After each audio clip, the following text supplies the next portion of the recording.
Hey guys, welcome back to the channel.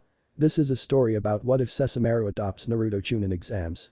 Before I start, please support for more amazing content and do consider subscribing to my channel and share this video with your friends. This is written by yorushihe and link in description and support writer. Let's start the video. Silver Dog and the Dog General. When she first appeared, it was like the whole sky stretched open. One moment she wasn't there and the next she was. She wondered for a few moments what happened that she's been moved through space so suddenly and so decided a more thorough investigation was in order. Testing her senses was easy, they were sharp as ever, and after a small investigation on her body and functions, she stated that yes, she was whole, healthy and most importantly, alive. Clenching her clawed hands, she tilted her head almost absently. The smoothness of her movements would have made any accomplished dancer feel like a bumbling elephant in comparison when she finally decided to move. With deadly grace, she started her way. "Why are you out here by yourself, child?" she'd ask kindly, having a soft spot for children. The little blonde child looked at her with those huge sky blue eyes of his inquiringly, hopefully and a tad bit wary. It was a confusion of emotions swirling on his face and she felt powerless to stop the small spark fondness growing in her chest. The moment she decided she'd take him as a ward was also the moment she decided to forsake her pride and accept that he'd have to be kept in the human village he'd come from. But after a few days in this world she got to understand a few things. She needed an alias, and fast. And that was how the mysterious rich merchant Daiukai Cesu was born and that was how Konoha became her home. "Are you a ninja?" he asked once, a few days after they were made acquaintances. "No," she answered, voice smooth and low. Naruto adored her hair for some reason that couldn't be explained with words, so he was currently playing with the ends of it as they talked. She didn't mind as a dog to her core, she liked that he instinctively acted as pack. Might have something to do with a demon currently locked in his stomach, as if she wouldn't realize it was there. "Then what are you?" His 7-year-old eyes were wide and pleading and she was powerless to resist because they looked exactly like Rin's. This Cesu is a warrior and she'd leave at that if Naruto's interest wasn't piqued. "Like a ninja?" "No. Can you help me train anyway? I wanna be Hokage one day." "Aren't a cute kids?"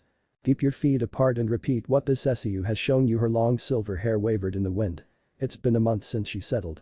By selling a few golden trinkets she was able to accumulate enough funds to buy a portion of land in Konoha's farming district. She wasted no time in contracting a solicitor of sorts to act as a secretary-butler mix, not that she was trying to substitute Jakin. Through her aid, she used the rest of her funds to buy farming tools and hire help and soon she had a working farm and herb garden that Naruto delighted to help with. She was a lady by blood and refused to be anything but. So what if she started small in this disgusting human village? She refused to be a mercenary just to subsist. It was interesting the talk she had with the Hokage, this village's leader. "Ma. It's boring." Naruto complained. She whacked his ankle with a wooden pole to correct his stance anyway. The pout he gave was epic. "Do your own work," Cesu ordered the cute blonde menace as he managed to crawl over to her lap while she did paperwork. "Can you read me something?" He ignored her orders and asked instead. Cesu ignored him in return and resumed the boring accounting work, gleeful that her produce gained such favor in the market so soon. Lacing the land with a small amount of yauki to make it more powerful and to mark her territory had its uses. It also kept those annoying ninjas away. Kind of. "You can't adopt Naruto," the elderly man with deceptively frail image told her tiredly. Cesu kept her perfect mask of indifference. "This Cesu is not adopting the child," she stated.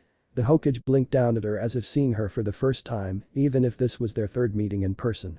"You pay for his expenses, you feed him, clothe him, teach him and he lives with you," the old man deadpanned.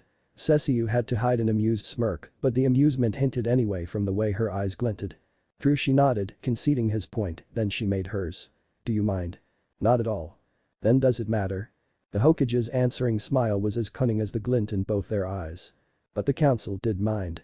And she had to wonder about the logic surrounding these humans. She ignored them all the same and kept on her routine. If Naruto happened to be in it then who was she to ignore him? The old man Hokage proved to be an ally in these matters, even if the supposedly hidden ninja he had trailing after her was still there.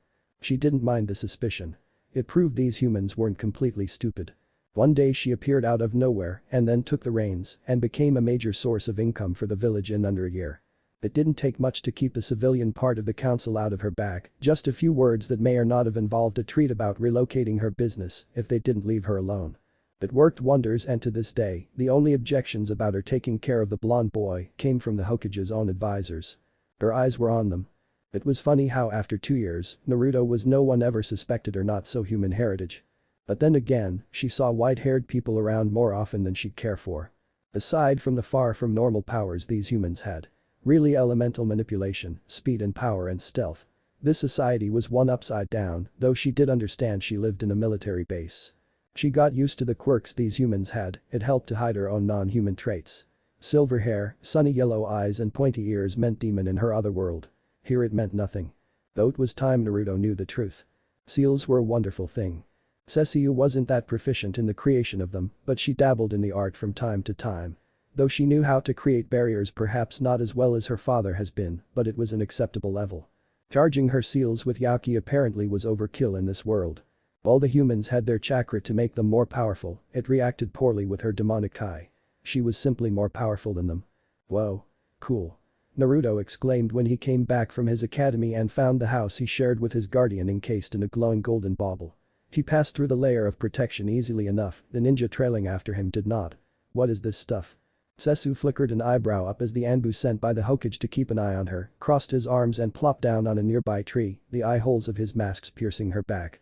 The barrier Cesu answered her charge's question. Naruto narrowed his eyes suspiciously. You said you wasn't a ninja. This Cesu is not. Though it is time you know what this Cesu's ancestry is. Why do I have to spend a week with him? Naruto asked sullenly, he was 9 and wanted nothing more than to play in the gardens he helped create or train with his little ninja toys.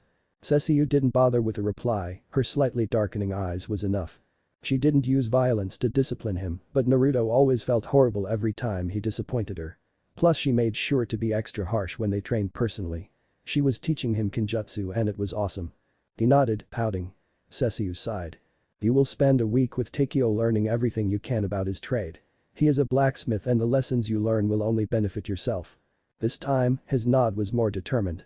When he was 10 and Cesu had him spent a week under everyone's care, the blacksmith Takeo, the trader Amabori, the cook Fuunko, the farmer Sasaki, the miner, the maid, the accountant and the fisherman. Naruto had a wider view of life than most his age had. He appreciated what his guardian did, even if he stayed cross with her for that first week. After he learned that the innocent pebbles he sometimes found in the gardens were invaluable to forgery and could fetch a hefty price in the market, or that certain weeds could be used as medicine if properly prepared, or that if he used a drop of lemon juice, cleaning soap was more effective. He eagerly went to his week-long internships. Training was hard, Naruto knew. The fact that he could handle physical exertion for longer than his peers had him curious one day. Usually it wasn't like him to be so perceptive, but before he met Cesu, he was used to being the dead last of the class. He thought nothing of it for years. Yet, as the dead last, he barely passed written exams, he flunked Aimer technic tests, and he was absolutely terrible at chakra manipulation.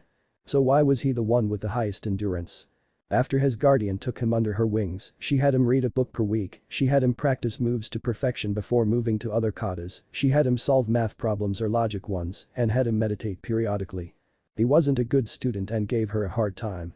She punished him for it, sure, but she didn't neglect him in any way. He was just too distracted, too brash and raw, too passionate. She said he reminded her of her younger brother. He asked if he was a demon as well.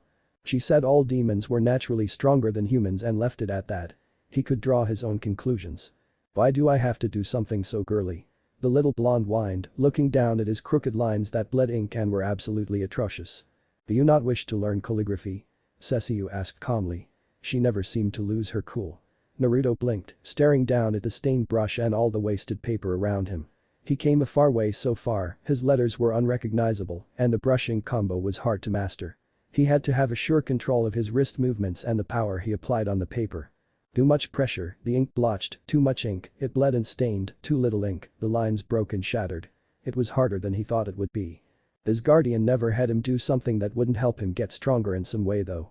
Seeing as he wasn't answering, Cesu stood with liquid grace from where she sat and glided to his low table. Her clawed hands picked up an extra brush that she dipped lightly in the inkwell. The kanji she traced on the paper was perfect.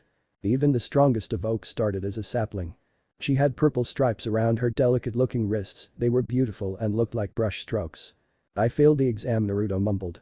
He was 11 and it was the first time he was allowed to take the graduation exam. You can try again next time. His guardian didn't even bother with waving her hand, he knew when he was being dismissed by her. And can I join you? She was meditating and he hesitated for a second before asking. She inclined her head an inch. He wasted not a moment to divest from his bright orange jacket and join her on the mat in a lotus position. He hated meditating, it was boring and useless in his eyes. But at that moment he just felt so alone that he didn't mind. She stood in his office. Tall, commanding and utterly beautiful. The Hokage admitted that she was exotic, and even though her face looked soft, her long hair and sophisticated air spoke of nobility, she was dangerous. The old man knew she was no ninja, her power was too raw, circling around her in a whirlwind of will for her to be any good at infiltrations or assassinations. Basically a ninja's line of work aside from a few insanely powerful exceptions such as himself who specialized in large-scale destruction, that is. Bull case, she was no ninja. She was a glaring powerhouse however, with a samurai's pose. But she still managed to intimidate half his elite shinobi back into submission and paranoia. Why is my charge being held back? Fingers crossed pensively under his chin. Do you think he is ready to become an assassin? He asked the white-haired woman pointedly, his eyes shrewdly narrowed. And then the Hokage understood just how much that mysterious woman really cared for the stranded Jinchuriki. No. The education she gave her charge was better than many children received. She taught him how to think and how to act, though Naruto didn't care much about decorum, he was just too energetic. It actually grated on her nerves. She said nothing to him about her irritation, though he knew he disappointed her sometimes. This it was one of those times. He was caught throwing paint-filled balloons on the other students. Naruto's teacher announced, holding a scowling little boy by the shoulders as he confronted the boy's unofficial guardian. They deserved it. They did. They were making fun of me cause I failed the exams, again. It's not fair. He groused and whined and made a nuisance of himself. Cesu narrowed her eyes at him and he managed one last brave act. When I become Hokage, they will see who the loser is. He was 11 and a half and so full of fire.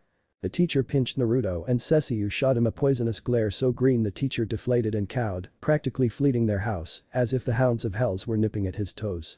Naruto was about to boast when he caught his guardian's darkened eyes. You will not embarrass the Cesu like this again, the blonde boy gulped, full of guilt, shame and embarrassment. Seeing it, Cesu tilted her head. If you want to avenge your honor, do so without compromising our house. With that, she turned her back and went back to writing letters. Learning the art of subterfuge didn't take long. Naruto could be very sneaky when he wanted. It was no wonder Cesu wasn't the only one to catch on to his progress. Naruto made the right hand seal and manipulated his chakra. It was easy and smooth like breathing, his control was impressive thanks to his guardian's training. But it wasn't enough, the jutsu he was trying was just so pathetically weak that even measuring his power output to the fraction of fractions, it was not able to make a passable clone. The Naruto shade created was a pulsing gray outline of his form. Too much power to be channeled through the jutsu. Like lighting a candle with an erupting volcano.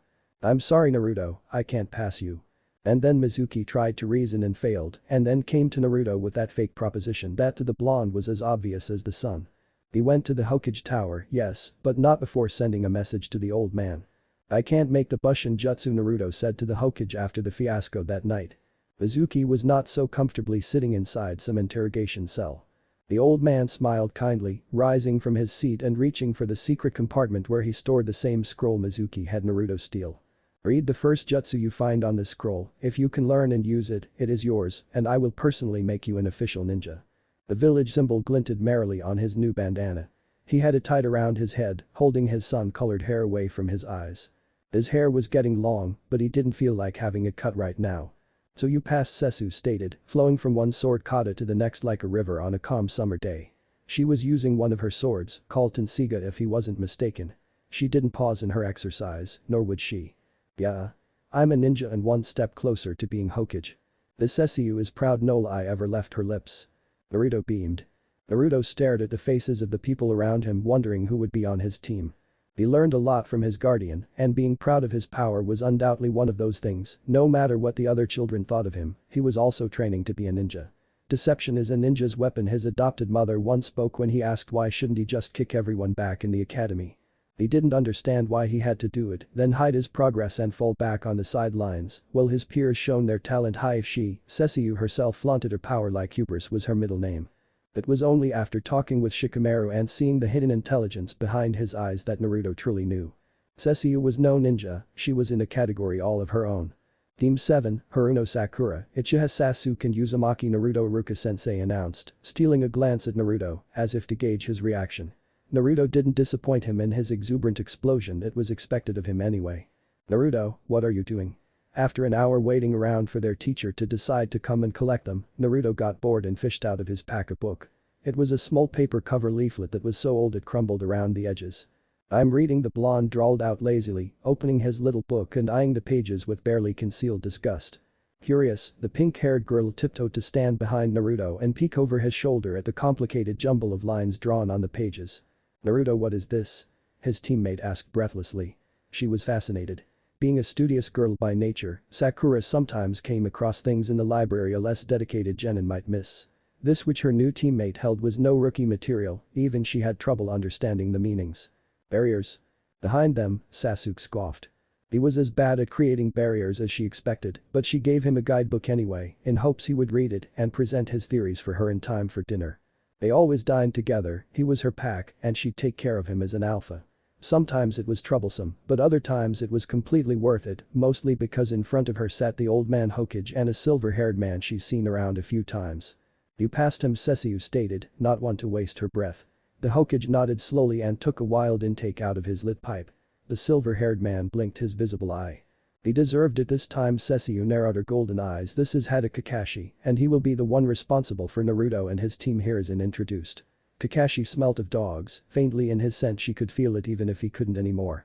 They eyed each other, she wasn't hiding her scent in her own home, and he must be wondering about her as well. Kakashi offered a smile. "Yo. Chen." For some reason, Kakashi's aura spiked in amusement that bled through to the Hokage. They shared a secret laugh and she let them.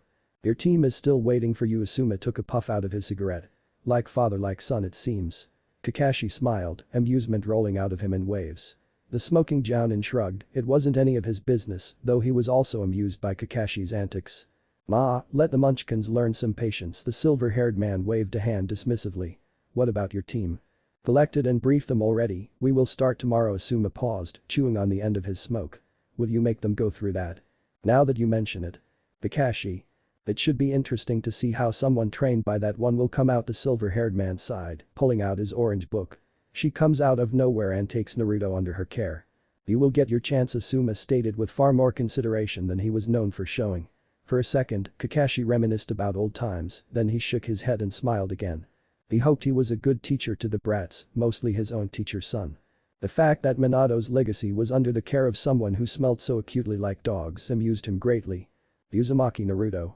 The blonde energy ball announced brightly, though still wearily about the fact their future instructor left them waiting for 3 hours before deciding to show up. "I like ramen, training and my guardian. I don't like meditating, shaming our house or disappointing my guardian in any way. I like gardening and studying swordplay. One day I will be Hokage, believe it." He came home a little late that day. But he was happy and it showed. Humming inside crossing through the barrier didn't surprise him anymore, though as he walked in, he found something that did. "Sit," Cesu ordered. She didn't ask for anything rather, but he was happy to oblige. "It is time you received this." She sat formally on the tatami ground. A sharp deadly-looking tanto in front of her.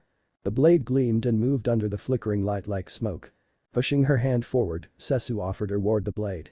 Picking it up in a show of formality, Naruto controlled the urge to cry and tackle his guardian in a hug.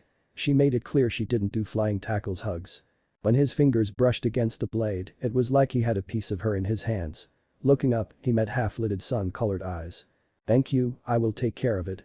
His eyes were suspiciously bright and one of her lower fangs was missing, even if he couldn't see her teeth behind the solemn smile she gave him. Waking up early was a habit ingrained in him by 4 years living with Cesu, who apparently didn't even sleep. "You will eat," his guardian ordered, sitting against the windowsill and holding up one of her precious blades, whilst she sharpened it. She looked up when he tried to sneak around her. "Kakashi-sensei said not to." He responded dutifully, knowing she didn't like when he talked back, but he felt a little scared of having to return to the academy. Golden eyes narrowed dangerously. Naruto twitched, winced and pouted, making his way back to the kitchen where the entire table was set. A large and healthy breakfast ready. "How?" Sakura asked stupefied. She has always admired Sasuke for he was the top in their class, an all-round shinobi that had the potential to be powerful. To her feminine heart, it was all she asked for. A powerful boyfriend to hold and protect her in his arms. The princess's dream. A mysterious and dark boy who was practically a prince in his own right.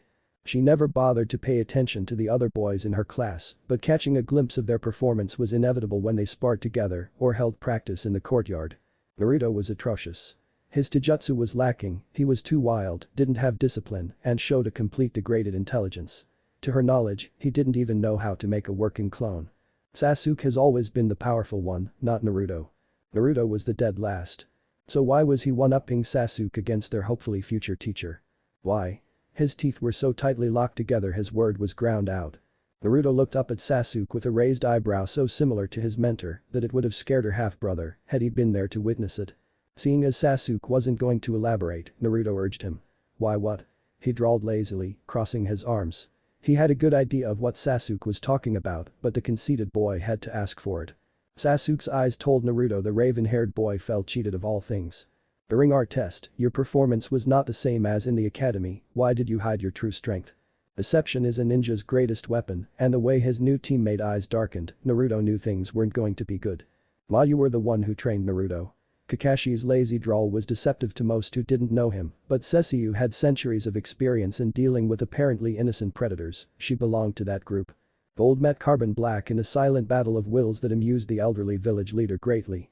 The Yaokai-san has been responsible for Naruto since he was 8, the Hokage added helpfully, gaining 2 almost identical blank stares from the feuding pair in his office. Kakashi's body took a moment to relax, but when his shoulders sagged and his muscles went from tension to lax, Cesu allowed herself to marginally lower her guard, half her senses were trailed on the old man and the other half on the canine-smelling human. He has great promise in Kenjutsu, his control is above average to his rank, and he shows great cunning and planning skills, the white-haired Jounin related, not showing his hesitancy in sharing such report in front of the long-haired, mysterious woman. This Cesu wouldn't have allowed for anything less than perfection. Both Cage and Jounin gained thoughtful expressions. She's been in this world of powerful humans for years now. There is no way back that she could see, at least not right now. Wandering around has crossed her mind a few times, but every time she remotely entertained the thought of abandoning her main base in favor of leaving Konoha to explore the land better, a pair of bright blue eyes staring up at her with so much innocence and trust blinked under her eyelids and she'd find herself hesitant to leave. Training that scrawny and hopeless little boy have been a hasty decision based on her level of boredom at the time and the fact that his bubbly, lovable attitude reminded her of Rin and Inuyasha coupled into one adorable little critter. She had her pseudo-daughter and brother all in one package that was relatively easier to deal with. Getting attached to said package wasn't in her planning, but it happened and as an alpha, that pup was hers to take care of as well as part of her pack. That teacher of his had a Kakashi, though just remembering the lathered layer of his own scent she found in Naruto was enough to make a growl erupt from her throat. No one marked her pack. And no one would go around stealing her pack's pup. Just who is your guardian, Naruto? Sakura asked one day after completing ridiculously easy glorified chores that their sensei called D-Rank's mission. Sasuke, still slightly sore about Naruto deceiving them all, perked up, though you'd have to squint if you wanted to see him paying attention to his teammates' conversation. The blonde-haired, blue-eyed boy didn't really know how to answer that. Her name is Yaokai Cesu, she says she is no ninja, but she's pretty strong. I bet she is stronger than Kakashi-sensei. Said sensei, who was watching his cute little genins from the top of a tree, flipped another page of his X-rated orange book and sighed. Cesu had definitely ties to dogs. Naruto's scent was heavy with warnings from the clearly alpha female carrying against him the treat that she'd maim him painfully should he attempt to snag the blonde. Kakashi didn't know if he should feel amused, weary or scared. The purpose of D-ranks might elude most genins to them, it was a tiresome, low-paying chore that could be done by everyday civilians. So it wasn't really surprising that they hated those with a passion and were itching for some sort of action to change the boring routine that was honestly going nowhere. They haven't even completed a week together yet and they were so in sync when they complained about D-ranks to him that it dragged a sadistic grin out of him. That is until he caught the following scene. Naruto sitting beside his silver-haired guardian carefully analyzing garden plants. Naruto's garden mission was a fiasco due to the impatience of a certain blonde. Now he sat there, patiently listening and actually paying attention to the words coming out from the cold woman. This one here is known as a kikadu flower, it looked awfully like a regular weed, though the leaves were a bit crooked. Its poison, however not lethal, is a good sleeping agent. The long-haired woman gave the weed back to Naruto, who had a fascinated glint in his eyes. There were some of these in that garden. I saw them. The Obasan thought they were weeds, but I knew better. Interesting. It really didn't take more than a month for the 3 students to snap. We want a better mission. Naruto, the ever loud-mouthed despite his guardian's best efforts at quelling it and making him more of a ninja, bounced in front of the Hokage's desk, shooting Iruka an intense look that bellied future pranks in case his demands weren't met. Kakashi exchanged a subtle glance with the Hokage, nodding minutely. Iruka caught their looks and sighed, shaking his head and waving his hand at Naruto's glaring form. Sasuke and Sakura flanked the blonde with an almost faithful belief that he'd succeed. Alright, I have a C-rank mission that you might be able to complete. Why are you so silent? Cesu asked mindfully, correcting his stance and motioning for her ward to try the kata again. Naruto did so and she nodded, satisfied, signaling for him to do it again and again until his muscles had the movement down. The blonde boy kept his exercises, blinking up at his guardian. "I got a C rank mission today, it's away from Konoha and we're going to be away for weeks," he mumbled guiltily. "Then you shall complete this mission and honor the training the Cesu gives you." "I'm going to miss you," he pouted, put out by her cold attitude but somewhat warmed by the fond pat she gave his head. Cesu tried not to feel the heavy lump in her chest as she watched her years-long charge walk away from the village. Naruto had barely protested when she insisted on inspecting his travel bag, adding numerous vials of poison extracted from her own claws and a collection of antidotes, healing salves and bandages. She would miss him, she realized before long. He took to her mothering so differently than Rin. Rin followed every word of command and was a good girl. Naruto was hard-headed and stubborn. No matter what, though, in the end both her wards had good hearts that made hers sing. But he would be away for at least a couple of weeks, too. Time enough to do some exploring of her own. "The Cesu will be away for a few days," the white-haired lady announced to her workers.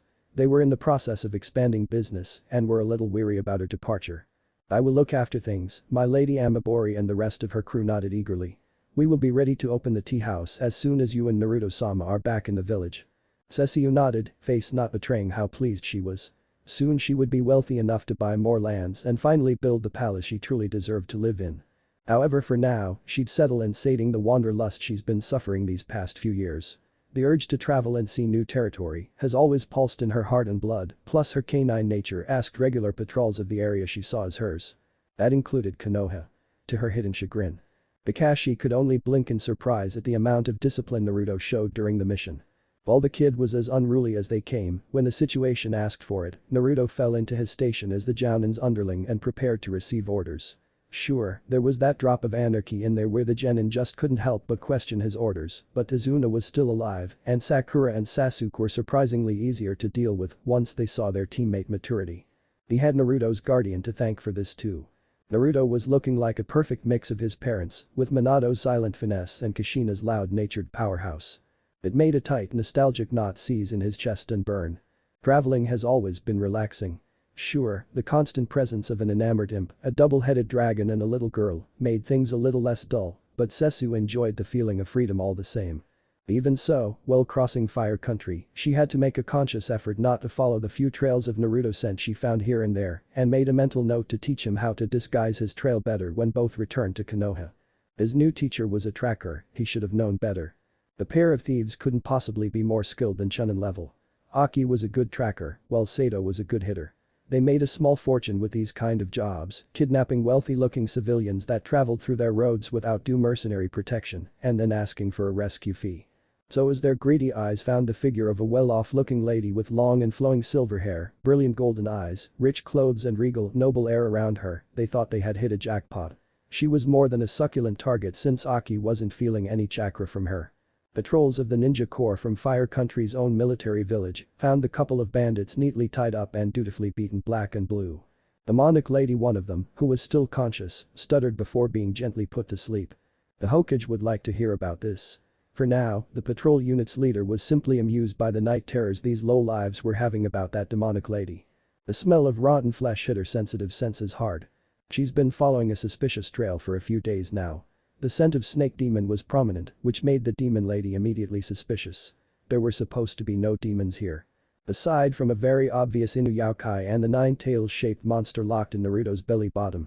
Following the scent of death was more of a chore than a difficulty, for her sensitive senses despaired with the deceased smell. There were no trail, nothing to help her track if there was an enemy nearby, though her instincts were sharp and ready. There, hidden under a mound of dirt that was cleverly done as to not appear too new. It was the work of someone who knew what they were doing, a shame they didn't account for a dog demon Daiukai in their murderous plans. You say you found this body in the outskirt of Fire Country along Wind Country's border? The Hokage asked a second time, just to make sure. Cesu swallowed any irritation she felt at being second-guessed, but her face turned a few degrees colder. That is what this one said, her voice was clipped. The old man couldn't really make the lady write a report, could he? So he'd be sending his own ninja down where she described soon. To find a dead body lost somewhere wasn't news, but that this matter was brought to him personally by Konoha's Jinchuriki's benefactor herself was reason enough to act cautiously. He had to ask. The teacher had to ask to sate his own curiosity. Why did you decide to bring this up now? Her eyes were chilly as her lips parted and words came out. You know of the existence of demons, she stated coolly. The Hokage and the rest of his Anbu guards froze. There is one loose in your land, this Cesu thought you would like to know. Snake demons. Cesu didn't really care for their ilk much. They reminded her too much of dragons. She hated dragons. Though the scent she caught was close enough, it still had traces of humanity. It was strange, like a phantom feeling and remotely familiar. She reported the murdered human she found to the only authority figure she grudgingly allowed herself to respect, not out of a sense of duty, but the pressing feeling that something was about to go wrong, horribly wrong. Last time this happened, she ignored it, and her father was stupidly killed. Little did she know that the team sent by the old man to investigate this murder case came back with sobering news that shook Konoha's secret force to its bases. To her eternal grief, she caught the eyes of a warhawk. There is no head and his chakra pathways are completely burned out, the Anbu operative narrated to his leader. The Hokage's pipe was lit and smoking furiously. The old man's eyes were bloodshot, but the glint in there spoke of a mind working sharply. Sir, we were able to identify him through a birthmark he was supposed to have. And? The words were dry, heavy and dark. The Yondaime Kazekage was found dead in the border between wind and fire. Hands were crossed underneath a bearded chin. Indeed. Saratobi Hirazen's chest chilled. Then who is it that was just admitted into our village? On another country, a particular team was facing a rather difficult opponent. Momochi's abuser was at his current opponent, Hada Kakashi, while 2/3 of the copy nin's brats were facing off against his own little tool. Do you really think your kids stand a chance against my Haku? The demon of the mist taunted, grinning darkly beneath his mask. The bloodlust was making his heart pump in eager preparation for the battle he knew was coming. Kakashi's eyes were lazy and half-lidded. The corner of his mask lifted into an amused half-smile. I don't know, I'm sure of it. Don't you know my team? I have the most intelligent Kunoichi in her generation, the last of the Uchihas, and someone whose teacher is a very powerful swordmaster, plus that someone is also the #1 unpredictable most knucklehead ninja. Under the ice dome, Naruto deflected another needle using his precious tanto. The blade didn't seem to even become marred from the constant onslaught of projectiles. Remembering who gave him this sword had Naruto's head clear a little. He couldn't die here, he had to make it Hokage and prove how awesome he is once and for all. He also couldn't let Sasuke die. The name of his sword was apt, he thought with a manic grin. Tenarashi. The Sky Tempest. Sasuke grunted from behind him. So far secure behind the almost impenetrable wall made of Naruto. Can you hold him off for a while longer? The raven-haired boy asked in a murmur. I think I can almost see where he is coming from. And from the corner of his bright blue eyes, Naruto could see Sasuke's turning red. They couldn't simply destroy one mirror. Haku was stupidly quick in replacing them every time Naruto blasted one. Wind. Naruto grinned an unrepentant grin down at Haku's downed form. Wind was absolutely awesome, the blonde decided. Tenarashi's blade cut the very air right on the position Sasuke whispered in his ear that Haku would next come from. Sasuke's hunch has been correct and their aim was true. The tanto pulverized the ice mirrors in a concentrated attack that shot a small tornado out of the dome and unknowingly cleared the mist as Abusa's annoyance and Kakashi's bemusement. Haku fell down and didn't move again. Sasuke expertly tied the ice user down using a generous amount of ninja wire. Sakura flinched when she saw Sasuke's new eyes. Naruto patted him on his back. Naruto, Sasuke, Sakura, good work. Kakashi smiled at them, a proud glint in his eyes that the casual observer wouldn't be able to find. His three little students nodded, pleased with themselves. Sasuke turned to Naruto, a decisive frown on his face. Naruto, he started almost as if pained by something. Do you think your master would accept training me? Kakashi paused, looking back at Sasuke with a raised eyebrow, curious about Naruto's answer. You'd have to ask her, but don't worry, she's pretty nice. Somehow, Sasuke didn't feel reassured. If Kakashi's hand found Sasuke's hair more often on the track back home, the raven-haired boy made no comments about it, though he kept sending annoyed looks at his teacher every time it happened. To Naruto, who had an extra sensitive nose although not as good as Kakashi's or Sesshomaru's, this little display brought huge entertainment. Sakura had this strange look in her eyes. Is something wrong with Kakashi-sensei? She had no idea. An invasion. Hada Kakashi abandoned all pretenses and assumed his professional face before his leader and colleagues. The Hokage accented gravely. A few days ago we received the Yondaime Kazekige's children to participate in the next Chunin exam. They were escorted by the Kazekige himself, though he only stayed for a day. The other Jounin and special ops agents listened with rapt attention. However, we have reasons to believe that the Yondaime Kazekige has been impersonated the whole time he spent here. Anzo's face was stony as he took where the Hokage left off. After careful investigation, our spies confirmed the worst. The newly formed Hidden Sound Village, in coordination with the Hidden Sand Village, were planning an attack during the Chunin exam finals. His single eyes bore into Hiruzen. I hope you know what you are doing. The Hokage's grim smile served to remind them just why he was thought of as the god of shinobi.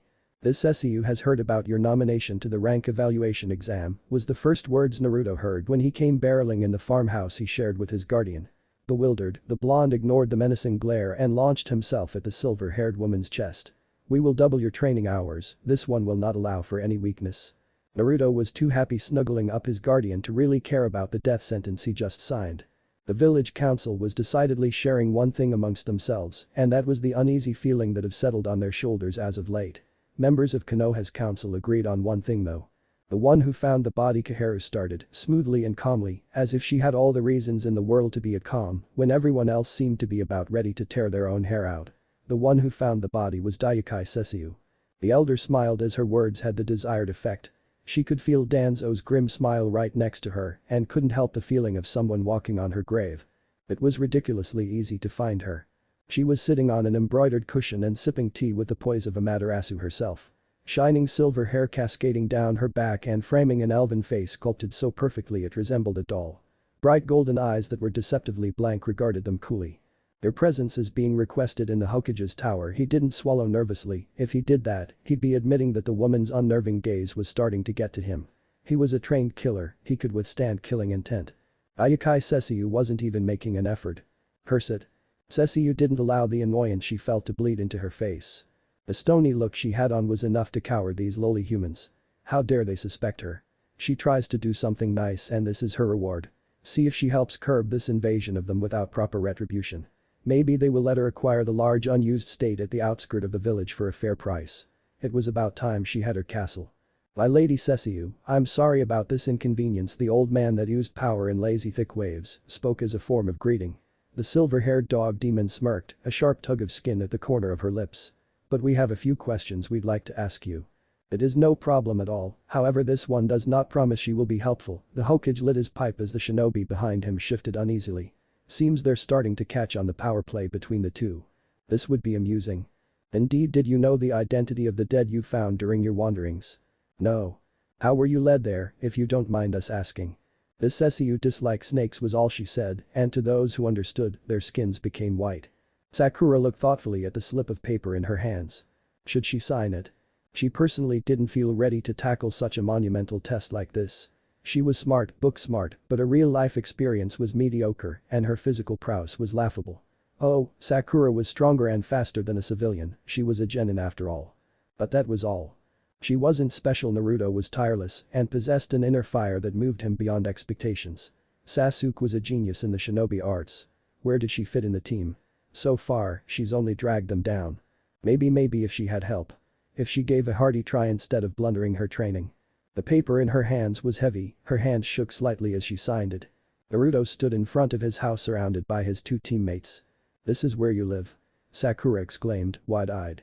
Then again, his guardian's tastes were expensive and she wouldn't settle for anything less than impressive. The blonde knew about the silver-haired lady's plan of building a castle for herself, as if huge villa-like mansion she had now was not enough. Yeah, come on. If you feel something weird as you cross the threshold, don't fight it. Naruto warned. Sasuke shot him a look that said without words stop being an idiot, but Sakura faltered. It has to do with that book you were reading, doesn't it? That little book about barriers. It stuck in her mind and wouldn't leave her thoughts for days. Barriers. Fuinjutsu, the sealing arts. That's right, Sakura-chan, you're really smart. Naruto beamed. Sakura blushed and Sasuke scowled. Come on, I told the lady we would be coming today, so she's waiting for us. They entered the property passing the barrier threshold. Please, train me. Sasuke's forehead touched the ground. He had to bury his pride deep down to not let it show as contempt in his eyes. At his side, equally as subdued, Sakura imitated his position. Pink hair pooled on the ground in front of her. Please, help me get stronger as well. Naruto stared at his teammates with a weird look in his eyes. His cheeks hurt from the awkward smile he shot them. His guardian leveled the two prostrated children with a long, drawn-out look. This Cesu is not accepting apprentices. Sasuke winced. He couldn't lower himself more than this, but he had to get stronger, he had to. Naruto was the dead last, the one no one gave a second glance at, but right now he was the strongest member of Team 7 aside from Kakashi. It was Sakura who saved him from having to beg again. "Please Daikai-sama, we will do anything. Just help us get stronger." There was a pause. Even Naruto was silent for a moment. When Naruto's guardian spoke again, there was a strange glint in her eyes. "Very well, this one shall give you chance to prove yourself, survive this exams to the end, and this Cesu shall aid you in your training." "Ma, that woman," Kakashi sighed behind his mask. Sakura and Sasuke were both reeking. She didn't just mark his cute little genin as hers. She didn't. This meant war. Silver Dog and the Dog General. Cesu looked down at her surrogate son and everything but papers. And that was only because this stupid human village's bureaucracy. "You smell, this one cannot stand it, go bath yourself." Naruto laughed, hugged her, and then skipped off to the bathroom, hopefully to soak for at least half an hour. Thankfully he didn't stay long enough to see the scowl blooming on her face. With the tip of a claw, the silver-haired lady pulled on her hakama with a disgusted sneer. Now she also smelled like him, oh joy. The day began like any other. Naruto woke up with a ruckus after being tossed out of his futon by a very unamused silver-haired lady. After showering because he still smelled particularly foul to her delicate nose, the blonde-haired ray of sunshine was allowed to approach the breakfast table. Nanami, the housekeeper, gave him a greeting smile. Answering in kind, Naruto was led to remember the time he spent with Nanami. She was a gentle middle-aged woman who's been widowed during the Kyuubi attack. Of course he felt ridiculously guilty about it after he learned the fact that the Kyuubi was sealed in his stomach and apologized profusely on his knees for 3 days before the housekeeper had enough. She asked on the dawn of the 3rd day. "What is it that your stomach craves the most?" To which he confusedly answered. Ramen, and that dawn marked a new age inside Lady Cesu's household, for from that day forward, Naruto was forbidden ramen in the vicinities. When asked about it, Nanami cunningly answered. "Fox in his stomach, so it will suffer the pangs of hunger as penance for my Kataru," and Naruto had to stop his sniveling about the lack of ramen because it was actually a very fitting punishment in his mind. Nanami never, ever blamed him for Kataru's death, she'd said in the end of her week-long internship with the ladies' ward. "It was his dream to serve as a shinobi, and he died protecting me. There is no way he'd hate you, Naruto-kun, since you're doing the job he sacrificed his life to complete." Next few days, Nanami received a mysterious raise in her salary. "Cesu-sama, why did you agree to help Sakura-chan and Sasuke? Those children will be by your side when you are out on your missions. This Cesu, you want them sufficiently prepared to carry the weight of your life, well this one is not there. Thanks, I really love you. HN." The scent teasing his nose was despicably grating. It smelled like forest, earth, poison and dog. A certain pug sitting by his side snorted with all the wisdom of a dog who thought his owner was being particularly obtuse. The silver-haired Jounin narrowed his eyes in thought. On his lap lay forgotten that prized X-rated book he was so fond of, such was the size of his woe. Akin nuzzled against his pant leg. "You will get your chance, yeah." The smile given by the human half of their duo was bittersweet. "Barely mine, and they are already leaving me behind." His voice trailed off a little gloomily. "It can't be helped, though I'm proud of them." Even so, as he stared at his 3 students approaching him inside the Chunin exam room with their determined, hopeful faces, the swell of pride in his chest was entirely unavoidable. Naruto stared down at the paper in his hands. Was this a test? He wondered, silently munching on the back of his B pencil. Hinata was beside him, shifting nervously on her seat and stealing glances of him when she thought he wouldn't notice. She was a strange girl, that Hinata. Gentle and meek, but Naruto knew she was pretty strong from the few spars in the academy. If only she had confidence in herself. With a blinding smile, Naruto turned to the dark-haired girl. "Do your best, Hinata-chan." She blushed, and the blonde-haired boy would never know the monumental effort it took her not to pass out. "This Cesu is proud of you for advancing on to the next stage," the silver-haired lady announced as Naruto stepped out of the bath smelling like freshwater and whatever scent salts he had in there. Hearing her praise, the boy grinned, the master of all grins, and tried in vain to tackle her. Sidestepping his attack was easy enough, though he got a hold of her hair and wouldn't let go. Sighing, Cesu sat down in front of her office's table and restarted that boring accounting work. But this time she had a feral smirk on her lips, only brought by when her not-so-hidden sadism reared its ugly head. Scooting to her lap because come on, he'd never be old enough to stop cuddling against the fluffy boa around her shoulder, Naruto looked down at the pile of scribbles he marginally understood. Cocking his head cutely to the side in a frighteningly similar manner to the lady, Naruto asked hopefully. "Is that?" The feral smirk became jagged and dangerous. "Yes, this one has gotten receipt enough to start building a palace." Inside the room designated to those overly motherly Jounin who wanted to watch their genins progress inside the deadly maze known as Forest of Death, Kakashi sat down in front of the practically positioned TV and stared. Asuma plopped down beside him, cigarette lit and smoking furiously. You weren't kidding when you said we'd be up for a surprise. The old monkey's son astonishedly admitted with eyes drawn wide. On the TV, playing the feed from one of the cameras near the tower, was Team 7, all but skipping happily towards said tower. Naruto at the front had a suspicious amount of red splatters on his previously orange outfit. Sakura, while driving forward with an obviously strained smile, had this horrified pale tint to her skin, and Sasuke seemed 3 times more sullen. Kakashi's neck made sharp turn as he looked at the satisfied form of Anko. Do you know what happened? Because if anyone would know, it would be her. Anko's grin was predatory. That brat of yours, he is like an unstoppable demon. She cackled in delight. Although, that sand team beat your brats to the tower, your kids are not half bad. Demon indeed. Tenarashi's blade glinted under the sunlight that wasn't filtered by the canopies of trees. We have to talk, Kakashi said, letting himself in her house through the window to the irritated twitch in a pale silvery eyebrow. It didn't escape his notice that her hand was perilously close to the handle of one of her 2 swords. What would this Cesu have to speak with you about? Her voice was cold and clipped. Eyes a shard of frozen starshine that glinted with inner power and malicious promises. Kakashi felt like he stepped on the wrong bitch's tail, but gulped his fear and showcased his manliness because who'd cower in front of a lady. Leveling an unimpressed eye on the silver-haired woman's face, the Jounin slouched against a wall. Near a window where escape would be easier, of course. Ah, our mutual little apprentice. His voice was bored. Is his performance lacking? She asked dully. The amount of killing intent permeating the air would have made a lesser being weep. He grinned behind his mask. Not at all. A pause to gauge his opponent. I find myself bewildered by his prowess with a sword, so I decided to meet the one who trained him. You see, I may not look like it, but I'm also good with a sword. Sesu's lips pulled. Challenge accepted. Ada Kakashi has proven to be more than a pest. Maybe not up there with her brother level of peskiness, but definitely not enough to fit in Naraku's category. So despite the fact he was another alpha and was encroaching on her territory, she was, kind of, having fun. Preposterous. But true. Fun crossing swords with that silver-haired menace that for once wasn't Inuyasha. How she missed a rival. It was liberating and so nostalgic she had to curb thoughts of revenge and scheming that automatically rose to mind when she thought of silver hair and swords. Cesu actually took little comfort in the fact that he was able to pass through her barrier. It meant in a roundabout way that he had no ill intentions to those in her household.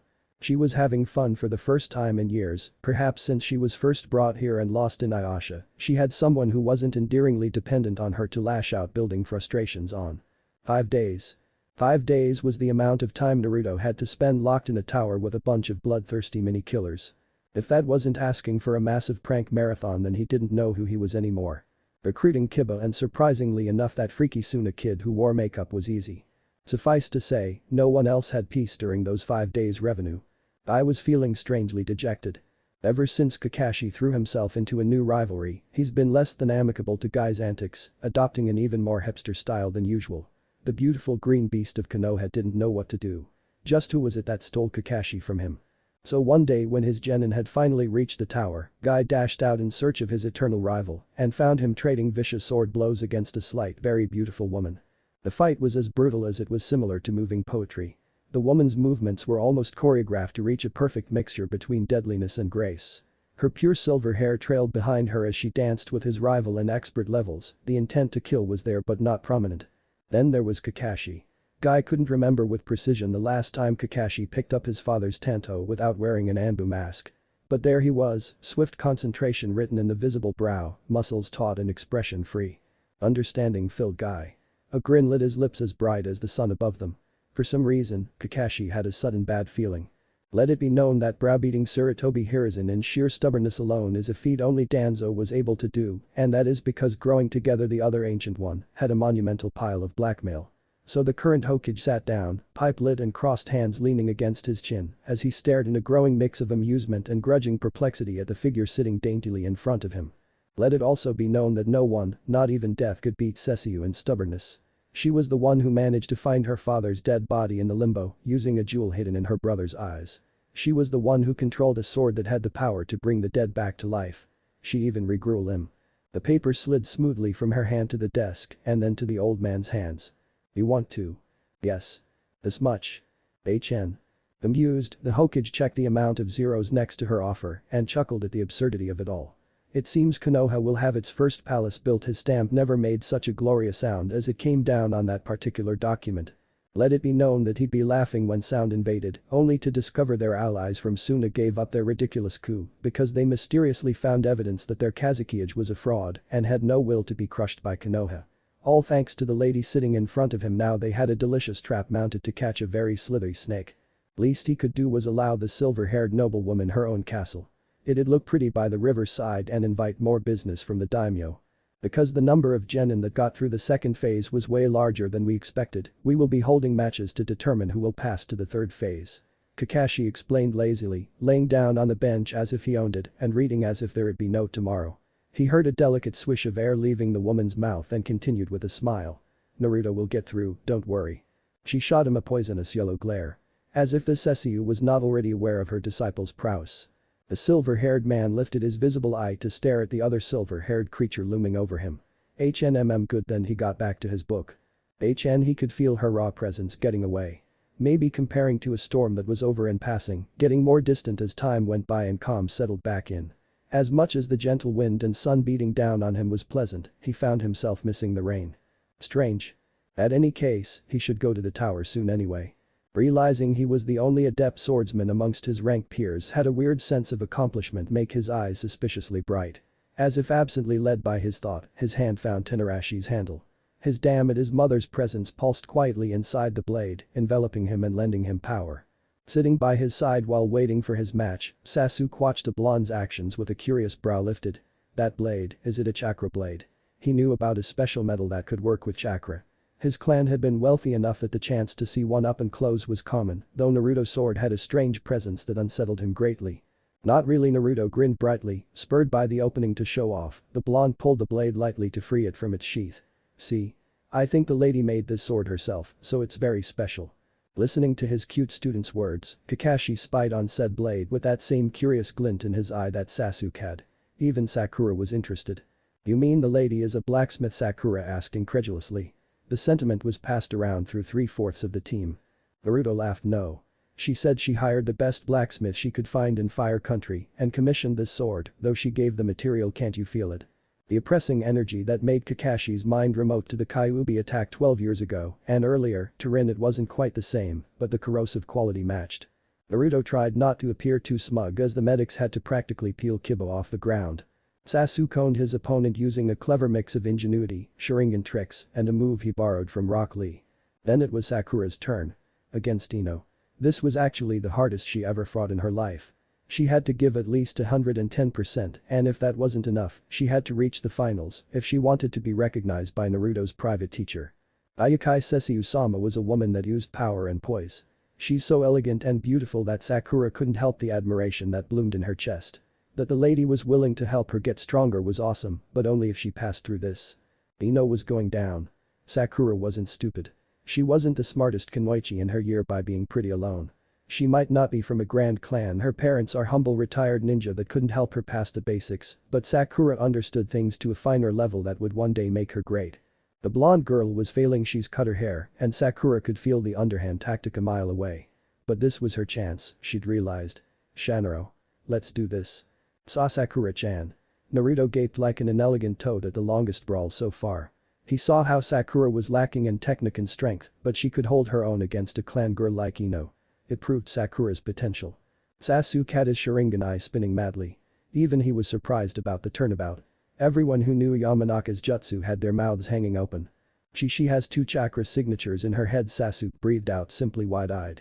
Niji also had his eyes peeled open and was dutifully but monotonously narrating everything he saw to his bewildered teacher and everyone who'd listen. Sakura had 2 chakra sources in her head. One Ino's, one her own. She should have been under Ino's power, but her body was still moving. Ino was being held back by Sakura and a third something was moving the body. That's it, you pig thought you could enter our head a second time? Hell no. Our? Was the collective thought going around. It seems there is more to Sakura than we thought. Kakashi chuckled. Naruto guffawed after that while Sasuke sighed. Sakura delivered a mean right hook to Ino's head, sending the blonde to the ground in a heap. There was a pause as chakra fluctuated around them. Sakura slumped forward, caught herself and grinned even though her lips were cracked. Ino opened her eyes, tried to say something, but passed out before she could. Sakura whooped. She just won. What? Next month. Naruto whined unrepentantly. Take this time to train and prepare for your opponent. Yesh, Niji still had to pay for what he did to Hinata-chan. Kakashi messed his hair with one hand, a proud smile lit but unseen behind his mask. I'm sure your guardian will be more than happy to help you. A pang of sadness fired in his chest, brief but painful. He'd be helping Minato-sensei's kid, it was his own legacy. But Sasuke needed him more. So much more it was bittersweet. He didn't forget about Sakura. Well, since the only student of yours that passed the exam will be busy training clan techniques, I thought I'd ask the most powerful Genjutsu mistress a favor. Kakashi slid effortlessly beside Kurenai on the restaurant bench she was meeting Asuma in. The smoking Jounin gave an amused chortle. Kurenai narrowed her eyes. She was proud of her kids, no matter what. You mean, you want me to help one of your students? Kurenai guessed cleverly. Kakashi was not one to ask favors, and going by the style of each genin he had, she has concluded that out of all of them, Sakura was the least one he'd relate. Sasuke would need help mastering his Jujutsu, Naruto had that rich lady of his, but Sakura had no one. It's Haruno Sakura, isn't it? Kakashi nodded. She is very smart, book-wise, her chakra control is impeccable, and she is greatly determined as of lately. I think she'd do well learning a trick or two from you. Alright, I'll see what I can do. Kakashi stayed through their lunch. Asuma kept shooting third-wheel jokes to Kurenai's embarrassment and Kakashi's amusement. My lady, the land is being cleared, building will begin shortly. This one is pleased with the progress. Cesu rested her cheek on a slim pale hand, regarding the blueprints of her glorious castle with a critical eye. Naruto only grinned as he continued on the calligraphy exercise he was assigned previously, but listened with an avid ear to the comings and goings of his guardian's business. 1 month passed quickly with how busy everyone was. Soon, the village was in an uproar with so many foreign merchants coming in, the number of visitors grew, and the air was thick with the stench of humanity. The single dog demon was not pleased. Not in the least. Her palace attracted quite the attention from nobility who went into an uproar about the fact. Why didn't they thought of it first? Then they gradually remembered why as the torrent of ninja came and went. The only ones who had the guts to settle in a ninja village were those with absolutely nothing to fear. Usually ninja clan civilian side of things who managed mundane stuff like agriculture, forgery, and others. The Moon Palace, it was already being called. A beautiful construction located by the riverside, just a few minutes walk from the Hokage monument. By now, there were only the faint sketches of a skeleton structure, but give it a year or two, and it could be considered another landmark in the Land of Fire. Cesu didn't do things by half. She'd contacted the same architect line responsible for the Fire Temple and the Daimyo's castle, not sparing expenses. To the Hokage undying amusement, she was starting to be recognized as a noble by the cusp of society. That she lived in a mansion in Konoha's proper was of great interest as well. By the next several weeks, the number of missions being forwarded to Konoha Central practically doubled. Cesu's face was the very image of poise and elegant nobility. Today her clothes have been precisely chosen to inspire wealth and to showcase her impressive beauty. Every line on her face was placid like a lake under a summer sky, the silver hair went down in one smooth motion, much like molten moonlight almost touching the floor. She wore no jewelry, though the crescent moon adorning her forehead was enough on its own. No one in their right mind would think this lady meant business if her petal-delicate hands ever touched a sword handle, but Konoha's ninja knew better already and made sure to give a wide berth when they passed through her as she made her way to the booth she rented in the stadium. Though they still laughed quietly when one or two braver men tried to approach only to be glared at until they fled with their dignity bruised and beaten. Orochimaru was stumped. His plans simply crumbled down under his eyes and he could do nothing to salvage the situation. Konoha's security been tripled and he had no access to his spies. Not even Danzo was being forthcoming, the only thing he managed to drag out the warmonger was a name. Ayukai Cesu. Without being able to lay out instructions to Kabuto, however, proved to be the last grain of sand that was missing for his castle to fall down. Unable to mark Sasuke, unable of even setting foot in the village, what happened and what a seemingly Noviu rich merchant had to do with it. He had two options. He could go forth and invade even when Sand has given up making part of the plans, or he could quietly retreat and try another day. Seeing as Konoha never been as attentive and on guard, the Snake Sannin decided to try another day. Without an impending invasion to muck things up, the third phase of the exam went without interruption. Cesu smiled, a little almost imperceptible smile that belied the pride she felt for her apprentice. Was this how her father felt when she won her first tournament? It was warm. A warmth that rose up her chest and made swallowing difficult. Seeing Naruto, that scrawny, loud and relentless little kid she rescued from the streets, defeat opponent after opponent using the sword she had crafted with one of her own fangs was brilliant. It compared to the feeling she got when Rin showed a complete scroll of letters after learning to write, or when Inuyasha finally got the hind when they fought and started to use the silent lesson she parted to him in the form of focused hits to his weak spots. She would bet that annoying male, Kakashi, was also feeling something similar if his blatant pleased half-lidded warmth-filled gaze as he regarded the blonde was any indication. For once, she wasn't irritated by it, rather, she magnanimously decided to share. Sakura lost to Temari on the second ground. Kankuro lost to Shino who finally lost to Temari as well. Sasuke lost to Gaara who lost control and had to be detained. It was found that he was a Jinchuriki after all, and that his seal was poorly made and faulty enough that even Danzo felt sorry for the kid. After Gaara was put under and a deal was made between Suna and Konoha, Jiraiya would take a look at the boy seal. When the exam ended, Temari and Naruto were locked in a battle of wins in the finals. Kamitachi against Tenarashi. By the end, Kamitachi laid in pieces on the ground and Temari had a new hairstyle along with a deep dislike of a certain blue-eyed blonde. This Cesu's word is still standing. This one shall honor it by aiding in your training, the lady spoke in a tone of voice that denied all sorts of negative response from her audience. Sakura, who spent the best of last month being drilled in the basics of Jinjutsu by Kurenai-sensei, acquired an almost hero worship for the silver-haired woman and curbed the urge to eagerly nod in answer.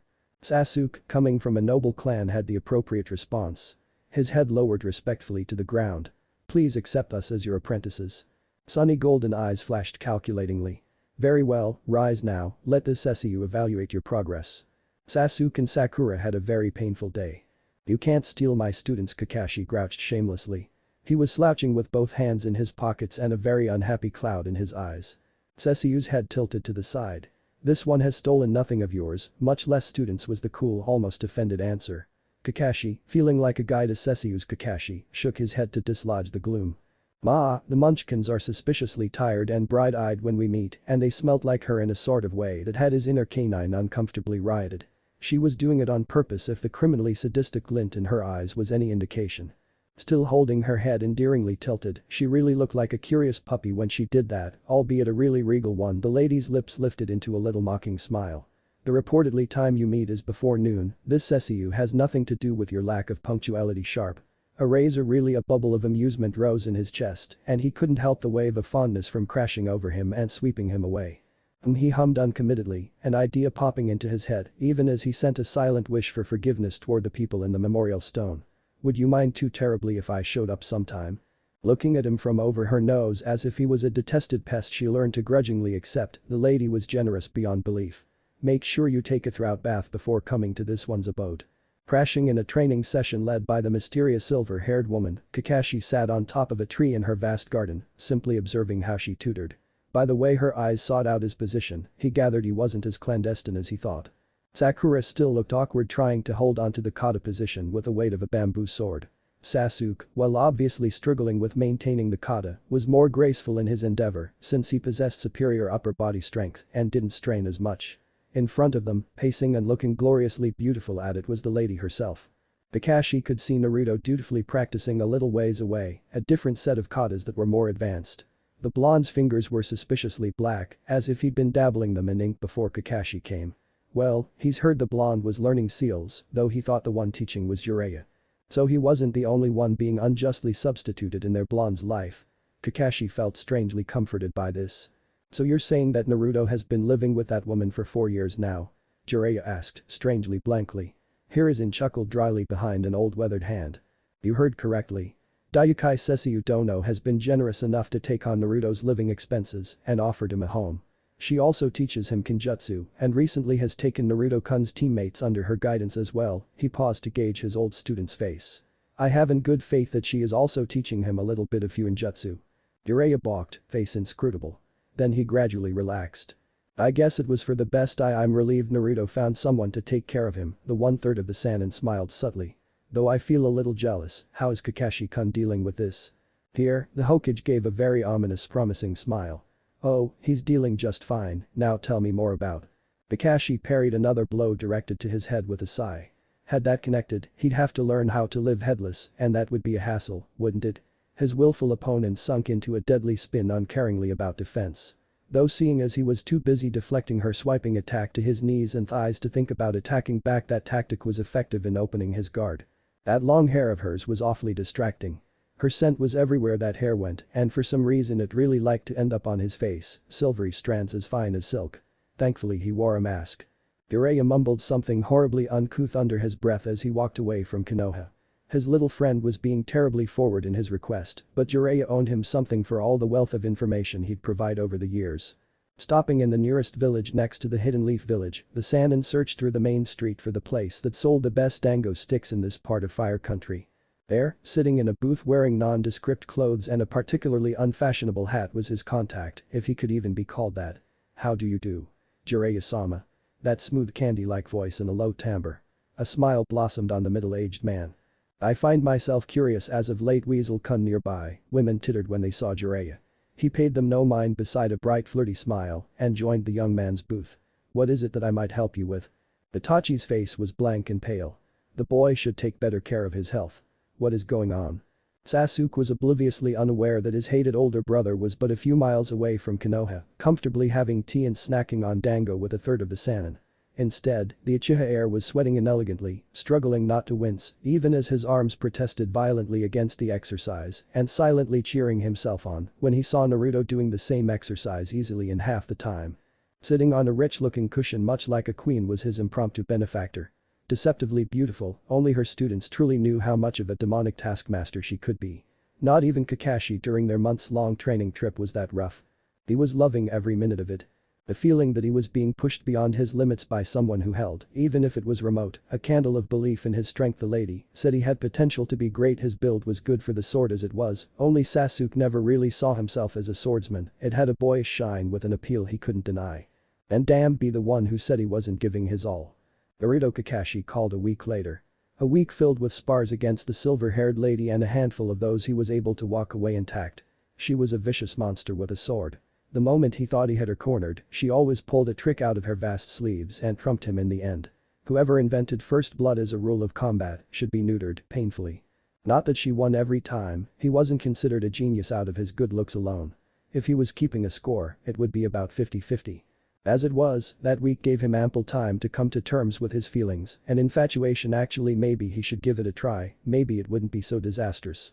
He never, ever in his life remembered ever feeling infatuation for someone. Maybe a new sword, definitely Ichi Paradise series, but another living, breathing person. Nope. Every time he thought he could like someone, that person's face always overlapped Rin's and her own quiet love for him. She should have loved Obito, not Kakashi, then he wouldn't have to feel so guilty in his amorous escapes. Ayukai Cesu was different though, so different there was no chance he'd see Rin's face when he looked at her. The lady was perfect icy beauty to Rin's homely charm. The lady was blunt to a fault and spared no one's feelings to Rin's compassionate nature. The lady simply wore power like one would wear a scarf to Rin's helplessness. Naruto looked suspicious, regarding his teacher with pursued lips and a half-lidded gaze. "What do you want?" "Well met, Naruto-kun." The old man Hokage smiled behind his pipe at the boy.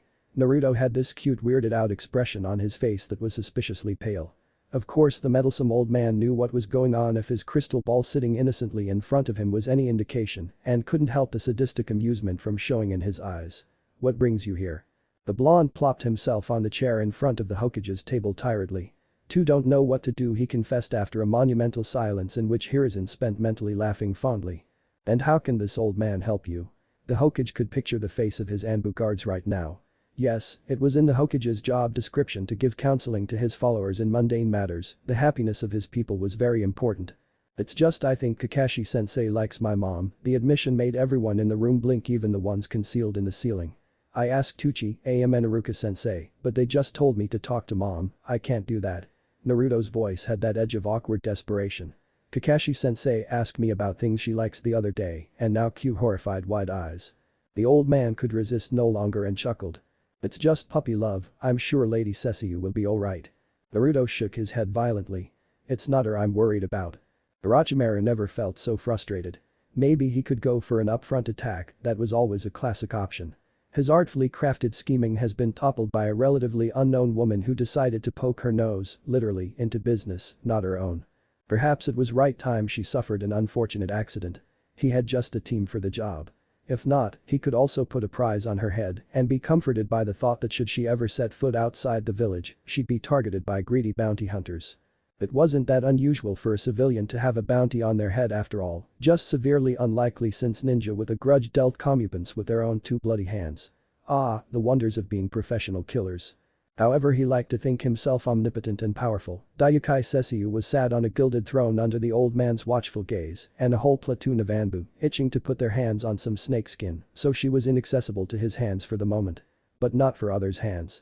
He still had infiltrators, spies and a few sleeping agents on the inside, and if all else failed Danzo still owed him a favor. Whatever happened, the end would be the same. Daiukai Cesu was going to beg for mercy. Out to court a woman who apparently had the world at her fingertips. It all started with a bouquet of beautiful and fresh spring flowers in the colors of white, purple, red and yellow, her house's colors sitting quite innocently on her porch. There was a card, but she didn't need to read it to know from whom the absurd offering came from. The scant traces of his scent gave away mercilessly just who was the culprit. Then her golden eyes sharpened, moving along the top of the trees for where she knew a spike of killing intent came from. No matter how good an assassin you are, by feeling bloodlust you just give yourself away to a perceptive opponent. There, perched like a deformed bird was her would-be killer. She had to valiantly resist the urge to scoff disdainfully. The little girl. Pink-haired and scruffy looking. She started to play her flute and for a second, Cesu felt her insides clench as a foreign energy tried to take over her senses. Narrowing her eyes, the lady forced a very dangerous amount of yaki to flush over her skin, creating a vast halo of glowing, acidic green energy around her form. Poison dripping from her claws in response to the deadly challenge, Cesu lunged. For a second, it felt as if she was fighting against another yokai. But then she belatedly realized that it wasn't really possible and noticed how human-heavy the girl's scent was. It felt familiar, she couldn't pinpoint from where. It ended ridiculously soon though.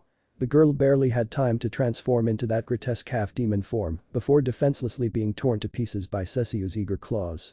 The next day, sitting on her porch was another bouquet. 4 assassination attempts in under 2 days, 3 at the same day, and she fought them all without a single scratch. An Anbu who wasn't really supposed to be discussing this type of information in the middle of a bar with his peers gaped verily unmanly like. They were Chunin level assassins.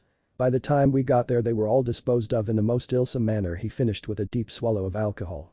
Are you talking about Daiukai-sama? Asuma asked carefully. The guy who once upon a time wore an Anbu mask to do patrol around the ladies proper, he never seemed to be able to cross to the inside itself, always standing on the sidelines witnessed, these past few days, a very interesting turnabout. The noble lady who took residence here and is supposedly a sword master. He didn't sound skeptic on purpose. The very same. We've been following these assassins' movements for a while, but since they couldn't really enter her lands we focused on keeping track of them only. One day, she must have lowered the wards for a moment because those bodies were definitely insider proper. A rather traumatized shudder for someone in such a gruesome profession. Asuma shot the man an unimpressed stare. Are you sure you're supposed to be disclosing this in such a public place? He asked bluntly. The Anbu waved a hand unmindful of the stares he gathered.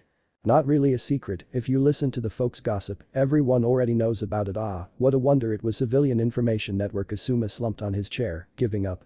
Those bouquets kept coming. She'd rather they send more assassins she could unwind on.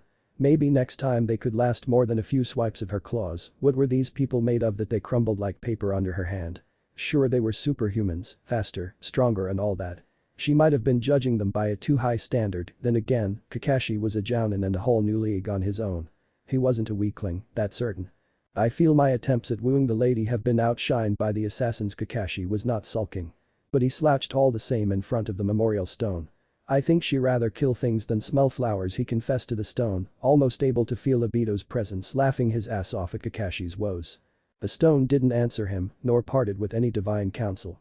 Sighing, the spiky-haired male stuffed his hands inside the conveniently placed pockets on his pants.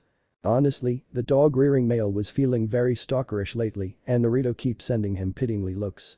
Sasuke and Sakura might have picked up on what was going on, for he found several dating advice magazines around the training grounds when his team parted for the day. Dejectedly, Kakashi wondered what he could do to attract the lady's attention. Flipping through his mental list friends, he didn't really have many romantically inclined friends in his list. If the woman you were crushing on rather kill than date, what was he supposed to do?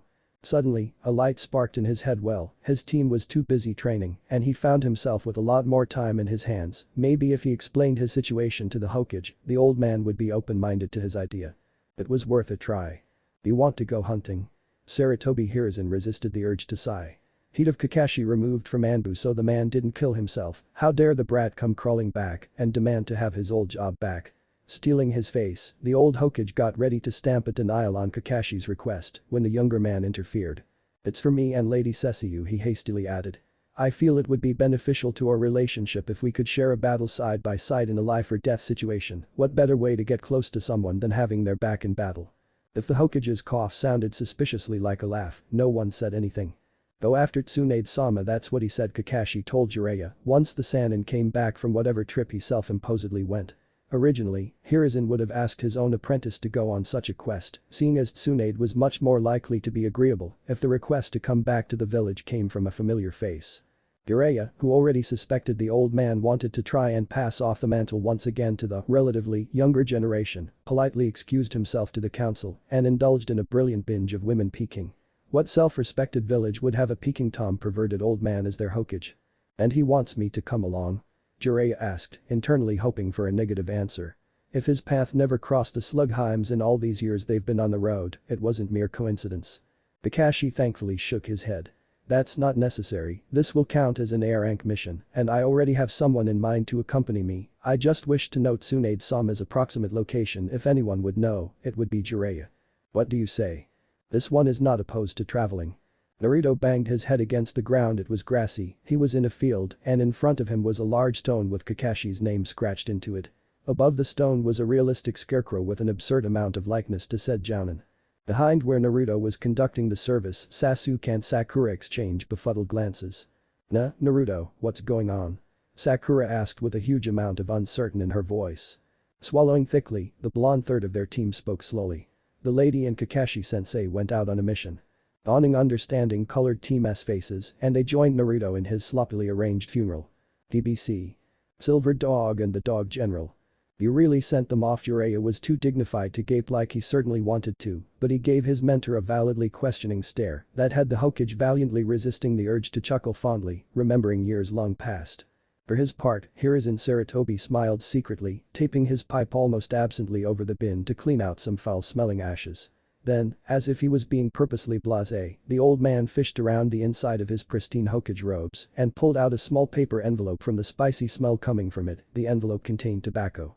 The old man was getting senile in his old age, that has to be it. Kakashi-kun was very convincing in his request. The Hokage finally answered, not bothering with a lighter, he simply blew on the pipe and smoke started to come out. The wonders of fire jutsu applied into everyday life. This way they are looking for Tsunade-chan, so Naruto-kun has no one right now. Sly, cunning old man." Jiraiya smiled, feeling inordinately thankful. Sakura, Sasuke and Naruto were sitting in a semicircle underneath the shade of a tall Hashirama tree that grew close to their training ground.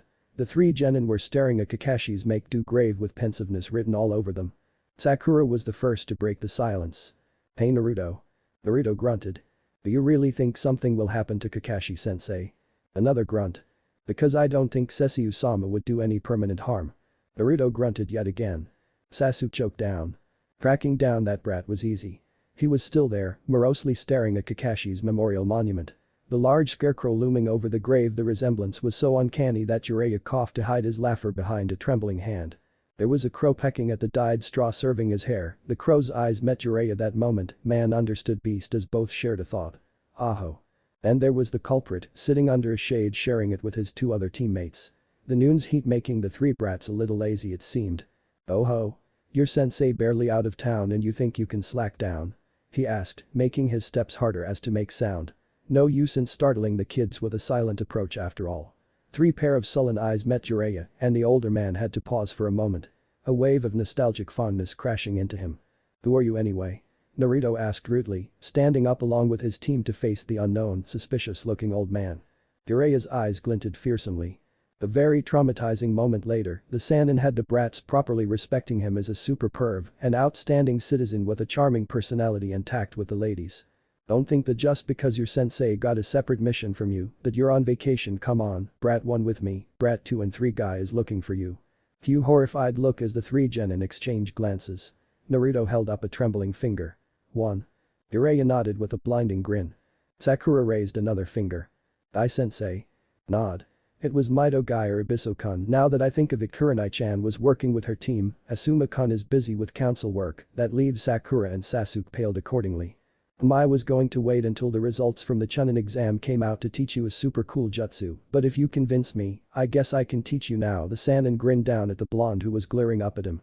Naruto didn't want to admit it, but the idea of a super cool jutsu was very appealing, even more because even his guardian respected the man in front of him. If Cesu respected something, it was power. How cool? He asked, faking disinterest. The old man's eyes glinted promisingly. Very cool. A suspicious stare down later, Naruto had his eyes narrowed. What do I have to do? Line I want to meet a babe. I looked at his two impromptu students, while his eternal rival embarked on his own odyssey in the name of love. It was memorable, brilliant, inspiring. The power of youth never shone so brightly. Move deeply, Guy promised the Sannin Jiraiya that he'd take care of the lasting 2/4 of Team Kakashi. He'd make them feel as if he was Kakashi himself. No. He'd teach them better than Kakashi. So that they'd be so impressed with him, Kakashi would have to admit defeat. Yosh. Aruno Sakura and Uchiha Sasuke? He asked them cheerfully.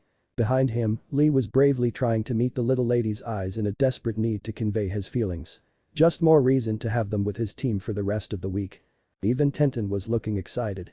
With a smile capable of lighting up a city, Guy pointed at his two new pupils. 200 laps around Konoha. When you return, we can continue warming up with 100 push-ups, sit-ups and jumping jacks. I will also introduce you to a few stretches. He demonstrated a stretch. Both Genins winced simultaneously.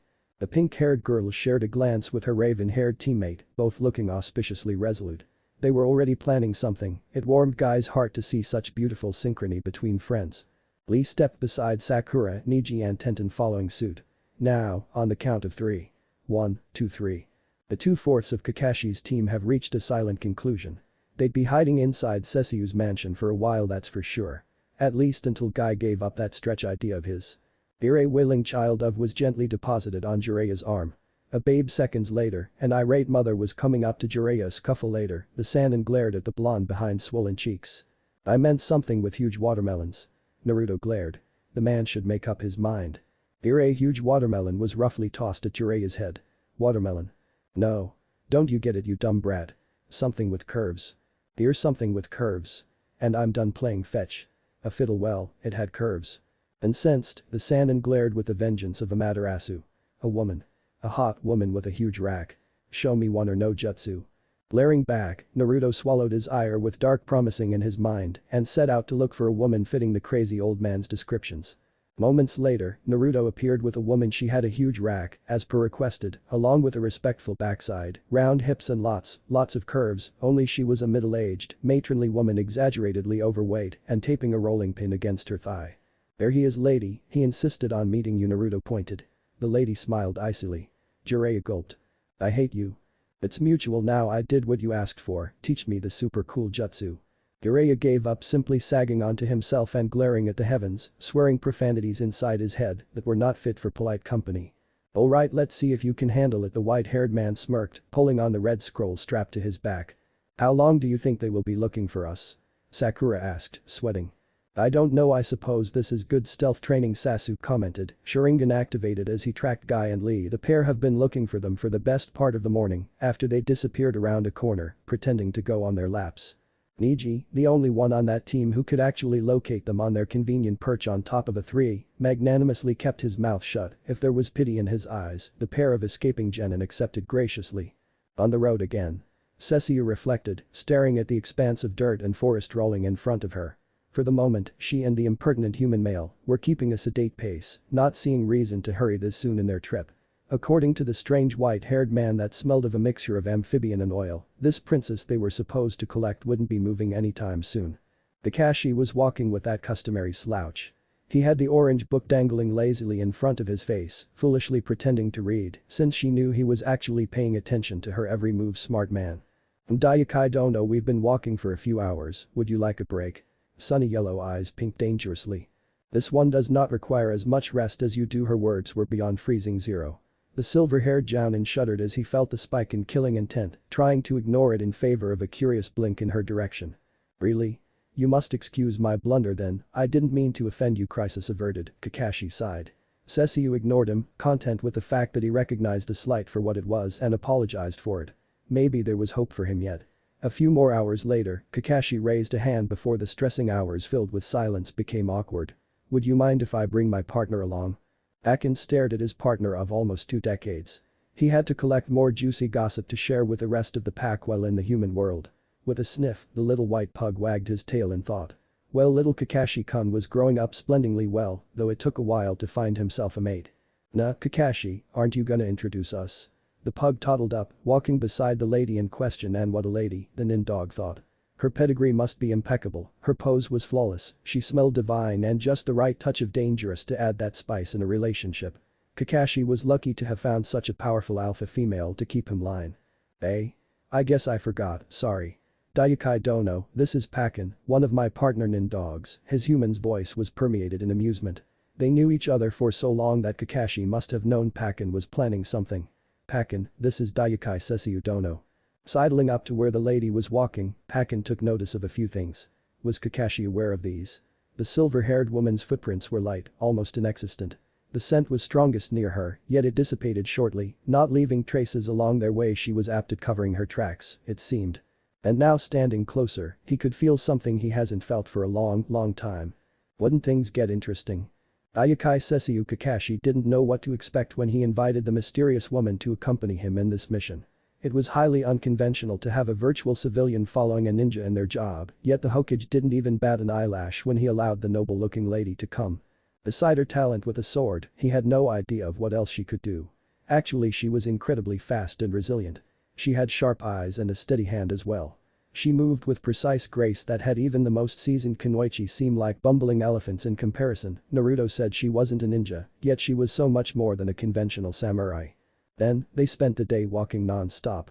Nothing much to a jounin of his caliber. He spent days without sleep, traveling vicariously during his Anbu days with no resting at all, yet his companion endured the endless walk in silence, not even her footsteps made noise. She was also perfectly immaculate, not a single dirt on her clothes or a sweat on her forehead. What was she? And when Pakin appeared, his little pug took to the lady quickly, acting annoyingly subservient in a way it took years for Kakashi to achieve with his pack. We shall camp here for the night. Her voice drifted in his direction, breaking him from his thoughts. It was a good, secure clearing they'd have no problem defending. She didn't sleep. Kakashi noticed. She inclined her back against a tree, raised a knee, stretched a leg and loitered like a queen on her throne, looking as comfortable in the middle of a forest surrounded by wildlife as she was amongst her satin and silk pillows. Cesu didn't blink a lid. So he accommodated himself on the other side of the tree, closing his eyes and relaxing his body. The Cesu will keep watch, sleep. As if. Akin nestled on her side and started to snore a moment later. Tsunade felt uncomfortable. Years of dodging hunters sent by the old man to drag her back home have honed a sixth sense when she was being hunted. Like an itch behind her neck. There were hunters on the way. Tsunade-sama. Shizune, ever perceptive of her guardian's moods, eyed the blonde curiously. Is something wrong? The legendary sucker sighed, shook her head and downed the sake cup in one gulp. Nothing, just a bad feeling. Honey-colored eyes drifted to the hotel window, the night bringing a gush of fresh-smelling air and making her bangs move. It felt pleasant.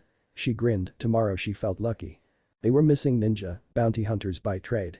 There was Eiko-san, she was a Chunin from Kiri who escaped the bloodline purges with her husband years before. She was always moody these days, not even Hisakato-san, the husband who had a weird bloodline going for him, was able to keep her calm long enough to complete bounties. He grinned sharply. Both ninja were his team. They had a partnership going on for 5 years in which they led each other strength to capture and defeat enemies, then shared the loot between themselves. He didn't trust the couple as far as he could throw them. The pair were ridiculously loyal though, where one went the other was behind. Ashita-san, Sri, you sure? Eiko asked, scowling, bad mood clear and sound. Behind her, Hisakato coughed, politely bowing his head. Waving a hand dismissively, Ashita answered. Long silver hair, purple moon on forehead, white, yellow and purple colors. It's Daikai Cesu, I'm sure. Ah? The woman asked more interestedly. It's a civilian, right? This hunt will be a piece of cake, she cackled, greed slanting her eyes. Hisakato frowned, staring at the one who could only be that Daikai woman. Isn't that the Kopinin Kakashi? We can take him, no problem. His wife frowned, looking at Ashita goadingly. Ashita smirked. If he and Hisakato managed to distract the Kopinin long enough, they might make this work. We are being followed, Kakashi pointed out, looking at the lady from the corner of his eyes and catching the dangerous edge that took over her person. She shifted gears from passively frightening to murderously deadly, and it was fascinating to watch the transition as her hand drifted toward her sword. He realized belatedly that there was no reason to alert her at all by the way her glinting eyes followed every shadow's movement over the canopies above them. Hokage screamed angrily as she released him from his scabbard, sparks flying when she moved to deflect the rain of projectiles that would have paralyzed her otherwise. Kakashi disappeared from her sight, he was preparing to engage the others. There were three, her senses told her. Though they felt powerful enough to present a challenge, she was sure Kakashi could take care of his own battles. Her own challenger threw a few more of those meat knives Naruto called kunai, before understanding that such pathetic tactic wouldn't work on Sessu's superior speed. Smirking, the great demon located her prey and with a wave of her arm, Tokajin cackled in a powerful torrent of yoki cutting down where the enemy was hiding. You're not some defenseless civ after all. A human female dressed in garb similar to those of Kakashi jumped down before she could be swept away by Tokajin's fury. No matter, you're going down. Cesu parried effortlessly the lunge made by the kunai-wielding woman, locking the other in a battle of will that could only finish one way. The two in front of him were doing a great job in being annoyingly persistent. A few paces in beyond the human-made barrage, he could feel another fight. Cesu was engaging another opponent that was obvious. What was also obvious was that these two had no actual intention of fighting him seriously, they were there to delay him while their partner captured or killed Cesu for whatever their reason was. Narrowing his eyes in a display of anger that would have made lesser men run away in an urgent need to survive, Kakashi breathed out in concentration, lowering the half of his mask that hid Obito's eye. There was something wrong, something weird, something with halting realization. Cesu managed to stop in the nick of time to prevent Tokajin from skewering mercilessly her enemy's stomach. The woman was worse for wear after a 5 minutes mini-war against a mighty dog demon, with parts of her hair missing, burning marks all around her body, 1 or 2 broken bones, and quite a large number of cuts littering all over her skin. The silver-haired lady had the woman on the ground, fleshy belly vulnerable as the woman trembled in fear and confusion when the final strike should have killed her. She was in no condition to continue fighting. Snorting at the sniveling, cowering human, Cesu stashed her sword back. "Why?" cried the female. "Why did you stop? This Cesu shall not tarnish her honor by taking the life of a young." "You are with child," was the scathing passing remark when Cesu stepped over the prone body to go see if that annoying dog-smelling male needed assistance. The irresponsibility of the despicable creature she just spared making her eyes bleed red. "Ma, it seems your friend just lost to my friend Kakashi," hid expertly well his wayward shock when his silver-haired traveling companion emerged from the place where she fought without a single hair out of place. Looking pristine and pure as ever, the only thing that gave away that she even fought at all was the suspicious red stains on one of her sword's handle. Cesu spared him a glare that had Kakashi reeling. Her eyes, before a beautiful amber how glinted red and purple. The delicate stripes on her cheeks were more jagged, as were the ones on her arms, when the wind ruffled her sleeves enough to show. Then he realized that it wasn't really a glare when her red gaze swept over him looking for sign of injury. The two idiots weren't spared from her fury though. Was it him or her jaw seemed more pronounced? "Which one of you is responsible for the woman? Cold, like the darkest winter night." "Eiko?" One of the men made mention to abandon his friend and run back to the previous clearing where the woman lay bleeding and broken. "Let me go. Eiko." However, his friend latched onto his arm and didn't let go. "You idiot. You ruined everything." "Ishida. Eiko is. I don't care for that woman. You both ruined this bounty." "Children, let's not fight between ourselves," Kakashi drawled, walking up to stand beside Cesu and joining the glaring fest she was indulging in.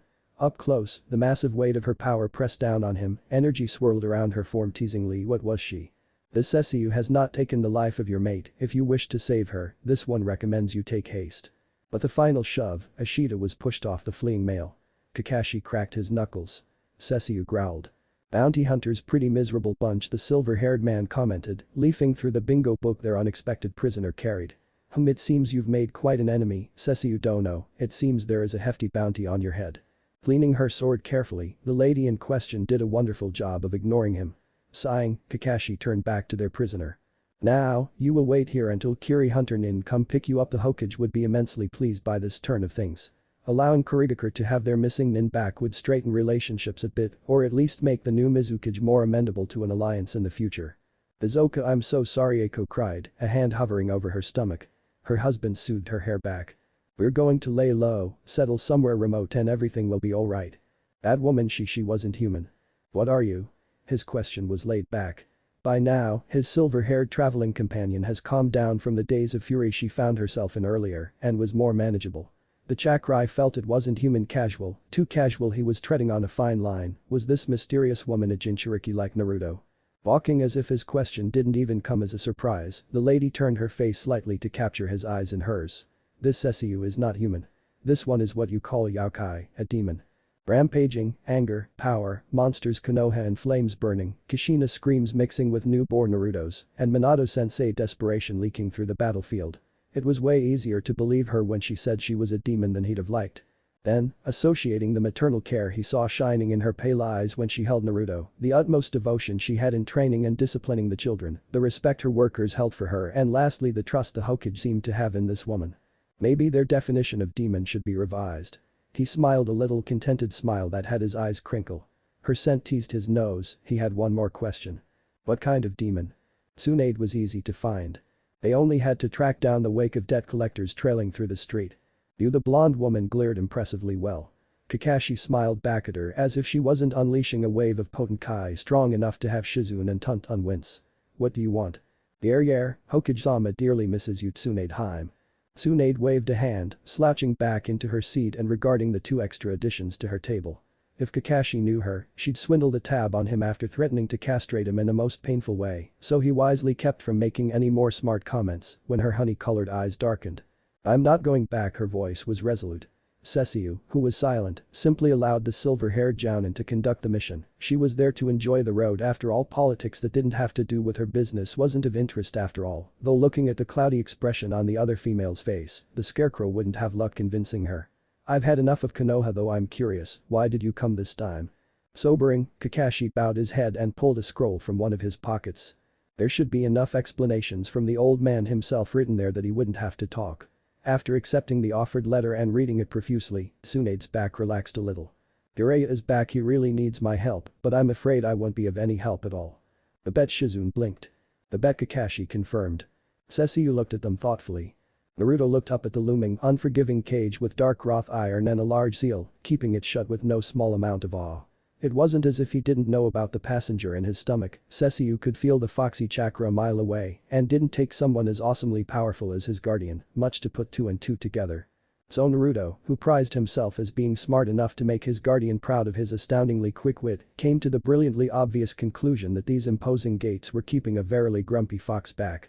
As if summoned by his bright cheerful grin, a pair of huge orange eyes lit up in the darkness like twin balls of fire. So you are my new cage. The sinister voice echoed around the humid sewer chamber that was his stomach. Not thinking much about it, the sunny-haired boy nodded empathically. And you are the freeloader fox living in my gut. Chakra Beast stared at Human, who was staring at a Chakra Beast. I was mildly disappointed. He searched through the whole village, but couldn't find Kakashi's little cute students anywhere. It was like they disappeared. Lee, also looking disappointed that he hadn't had the chance to express his undying love for his precious Sakura-chan, curled his fists with a burning look of determination in his dark eyes. Yosh. If I can't find them till the sun is down, then I'm going to exercise until I fall. The beautiful green beast of Konoha felt emotion whirl up in his chest at his student's words and nodded empathically. Alright Lee. Don't let anything blight your youth. Let us go search for Kakashi's cute students once more. Hidden in that 3 by Cesu's land, Sasuke resisted the urge to wince in pain. He was becoming quite cramped. This is your idea of a bet? Shizune stood awkwardly with a little pink pig squirming in her arms. Kakashi simply blinked serenely underneath the shade of a 3 he chose for its particular comfy bark. Tsunade crackled her knuckles in response, while the blonde's improvised opponent looked the very image of a perfectly sculpted statue. If you win against me, I will return with you. Of course, in her head she'd win against the other woman. She was shorter than the Sannin, with delicate-looking physique and a noble's delicate build that couldn't be affordable to a warrior with Tsunade's experience. She might be slightly afraid of blood, terrified of blood, but she wasn't that hesitant about giving a spanking to Haddock's rich friend, whom Kakashi betted against her. If I win, you pay all my debts. This was said with a vicious glint in her eyes. Straddle Kakashi with tons of bills would be the perfect ending to her day. This Cesu accepts the challenge. Kakashi never seen Naruto's guardian fight. Well, he sparred against her quite a few times, but those were with their swords only. Now this watching as the silver-haired lady dodged Tsunade's powered fists with precision, not wasting a single movement, was enchanting. She irritated him at times, had him crawling up the walls with how she was so dog-like in attitude. Then she dropped that bomb and admitted to being a demon. He could only guess what type of demon she was. Really, why couldn't his eye keep away from the gracious form dancing circles around the blonde third of the Sannin? Tsunade was fast, but Cesu was equally as fast, and both women were dancing dangerously around each other until one of Tsunade's fists managed to land a hit on the lady's torso, sending the golden-eyed female crashing through a few trees. Swallowing became hard. Tsunade was grinning from ear to ear and not even Jiraiya could get up and walk straight after a direct hit from one of her empowered hands.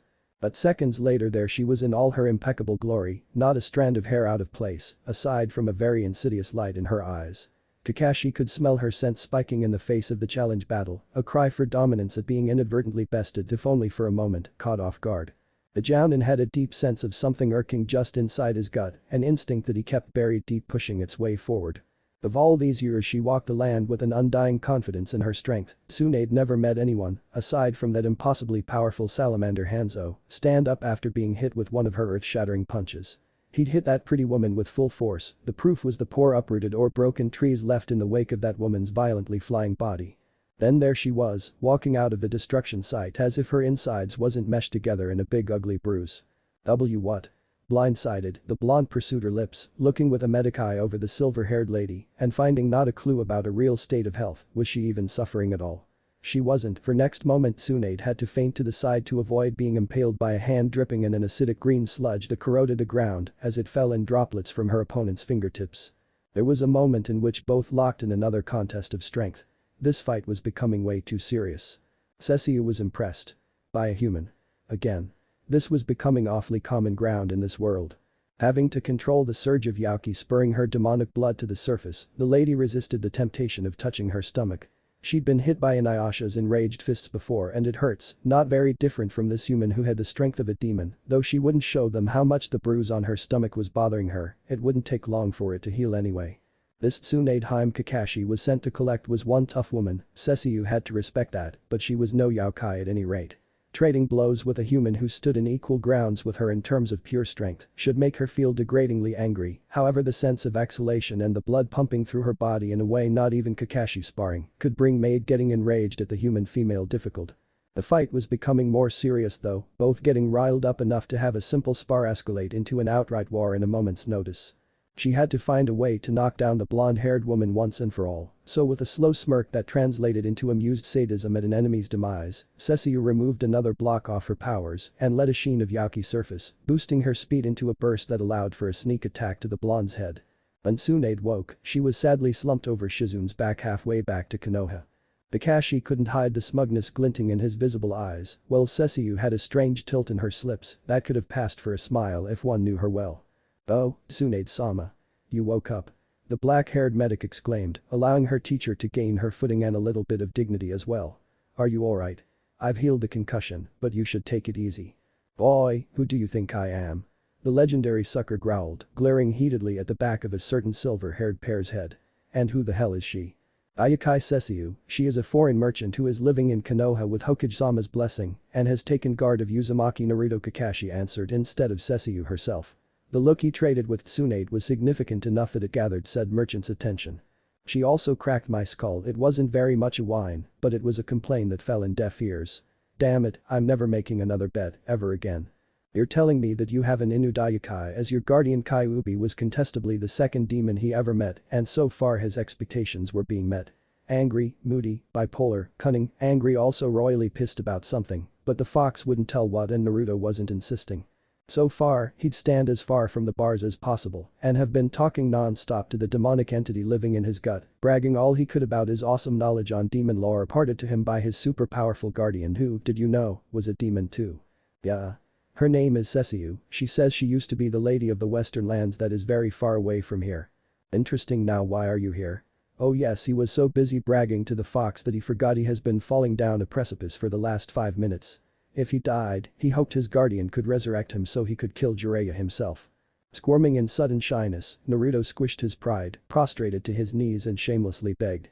"Please lend me your power. We're about to be killed if I don't summon the boss frog." If there's one thing he learned about demons, it was they loved having their egos stroked. The fox's orange eyes narrowed as he smiled sinisterly, showing a row of sharp teeth. "Just this once, don't come crawling to me again if you don't want to be devoured." Shame, Naruto was planning on visiting the very next morning when he wasn't falling to his death so they could continue their talk. Tsunade stood in front of her old teacher with a twitch in her left eye. The Hokage's table laid in pitiful splinters now and documents were scattered all around the office. Kakashi and Cesu stood silently to the side. Shizune, knowing better, shielded herself behind the duo.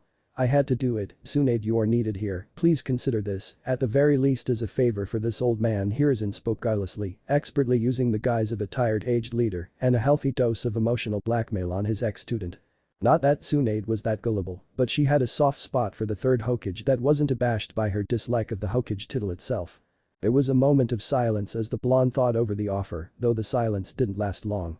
The door burst open. You're back. A little blonde ray of sunshine disregarded the warning looks and tossed himself in an impressive display of a body tackle at the half-in-white form of his guardian. You won't believe the super cool jutsu I learned the other day, and he proceeded to blab a mile per hour, and only Cesu could understand him if the indulging way she tilted her head and listened to him patiently indicated. Naruto, can't you see we're busy? Kakashi interrupted when the blonde finally stopped to take a breath. The Hokage waved a hand, a new calculating edge to his eyes had Kakashi suspicious. It's alright Kakashi-kun, Naruto can stay and greet properly our fifth Hokage. Cunning old man. What? I can't believe it. She's an old lady. A vein appeared on Tsunade's forehead. Who do you think you're calling an old lady, you brat? Making a face, the younger blonde answered with unrepentant mischief. You old hag. Tsunade exploded, punching the brat right through the wall. Don't call me that. Hiruzen sighed mirthfully at the damage to his wall, while Cesu's eyebrow rose. She wasn't worried about Naruto's integrity, the boy was much more resilient than Inuyasha on a bad day, he could take a little bashing. When the blonde head poked through the newly made window, Cesu looked sternly at him.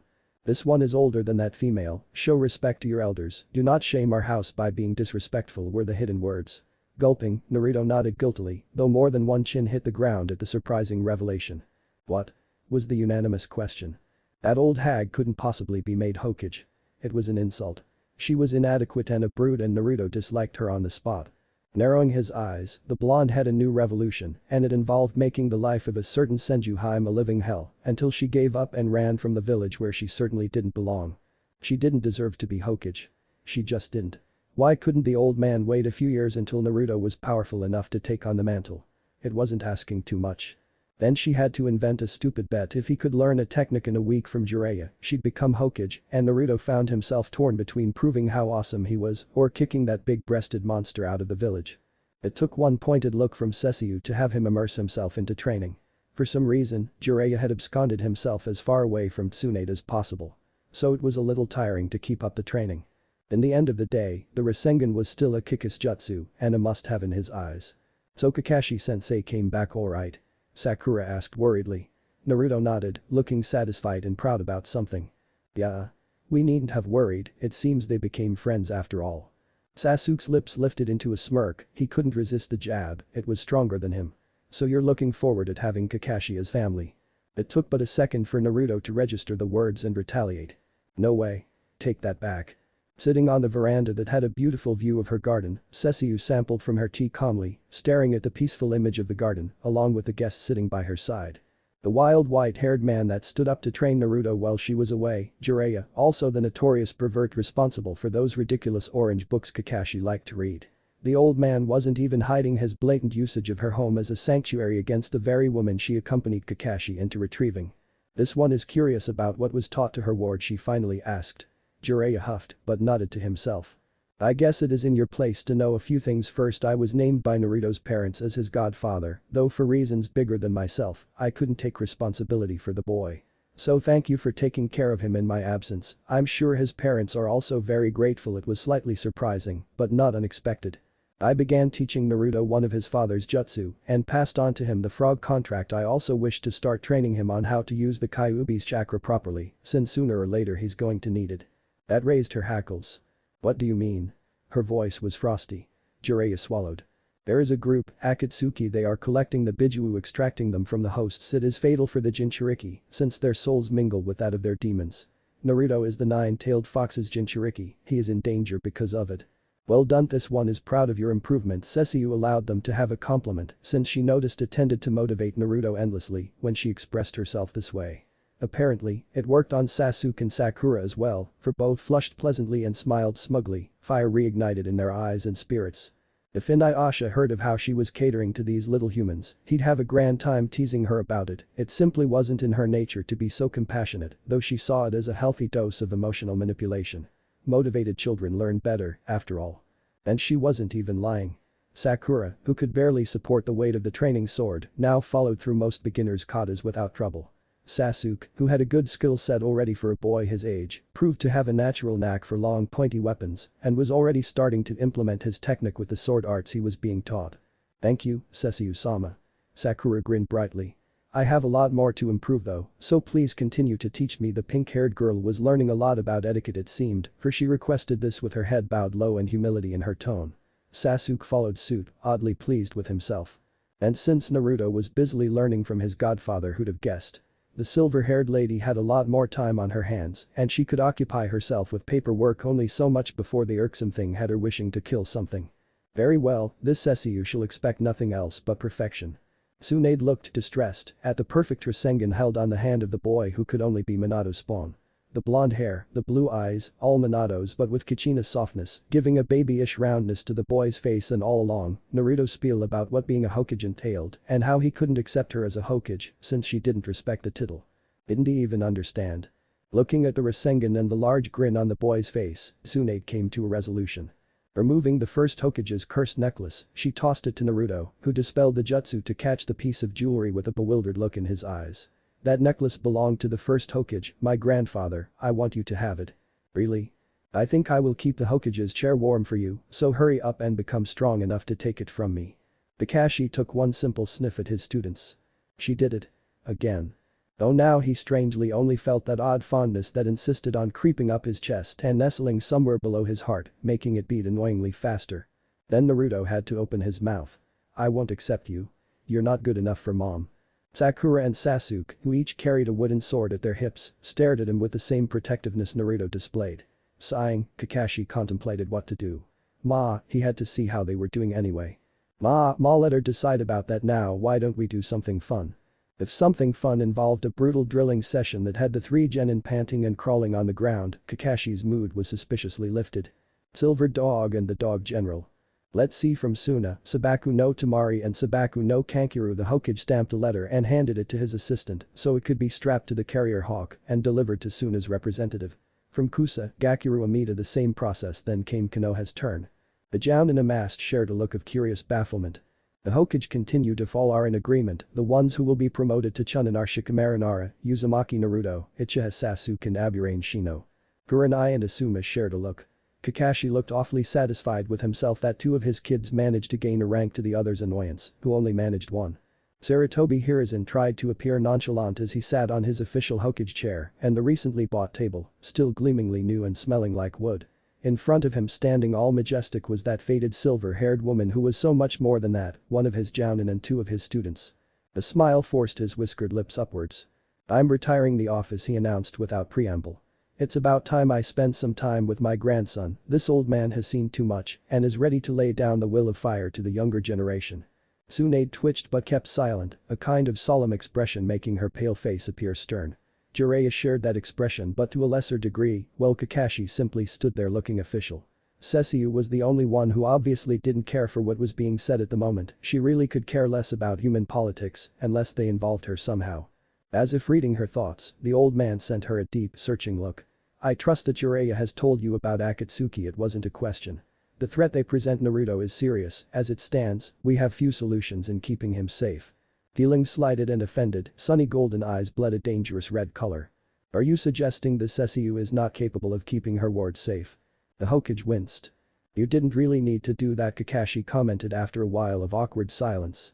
Looking much more amenable instead of murderously angered, Cesu allowed a gracious eyebrow to rise unbidden. This one was only protecting her honor, yes, because implying she wasn't able to take care of her ward's protection was a capital crime that deserved ultimate penance. The Hokage's office would never be the same again, however breezy it now was. No one approved of the lack of wall, and the budget committee didn't appreciate the fact they'd have to buy another table and a chair. Looking at what was going to be a grand palace fit for a queen one day, Cesu allowed the bite of hubris to take over for a moment. As things looked right now, it would take at least another couple of years before her new house was complete. Naruto was strong on his own right now. He had those teammates of his that would have his back in a battle, plus there was that man, Kakashi, who was a competent fighter even though he had such irritating habits. Thus she remembered what the old man had the guile to propose. That Jiraiya take him away from the village in case the Akatsuki came after him. Preposterous. She would sink her claws and tear apart in the most painful manner possible anyone who dared approach her pup. Naruto was hers. Hers to protect, her responsibility ever since she found him weak, alone and dirty walking aimlessly through the fields. "Is everything to your liking, my lady?" the engineer asked as he approached cautiously.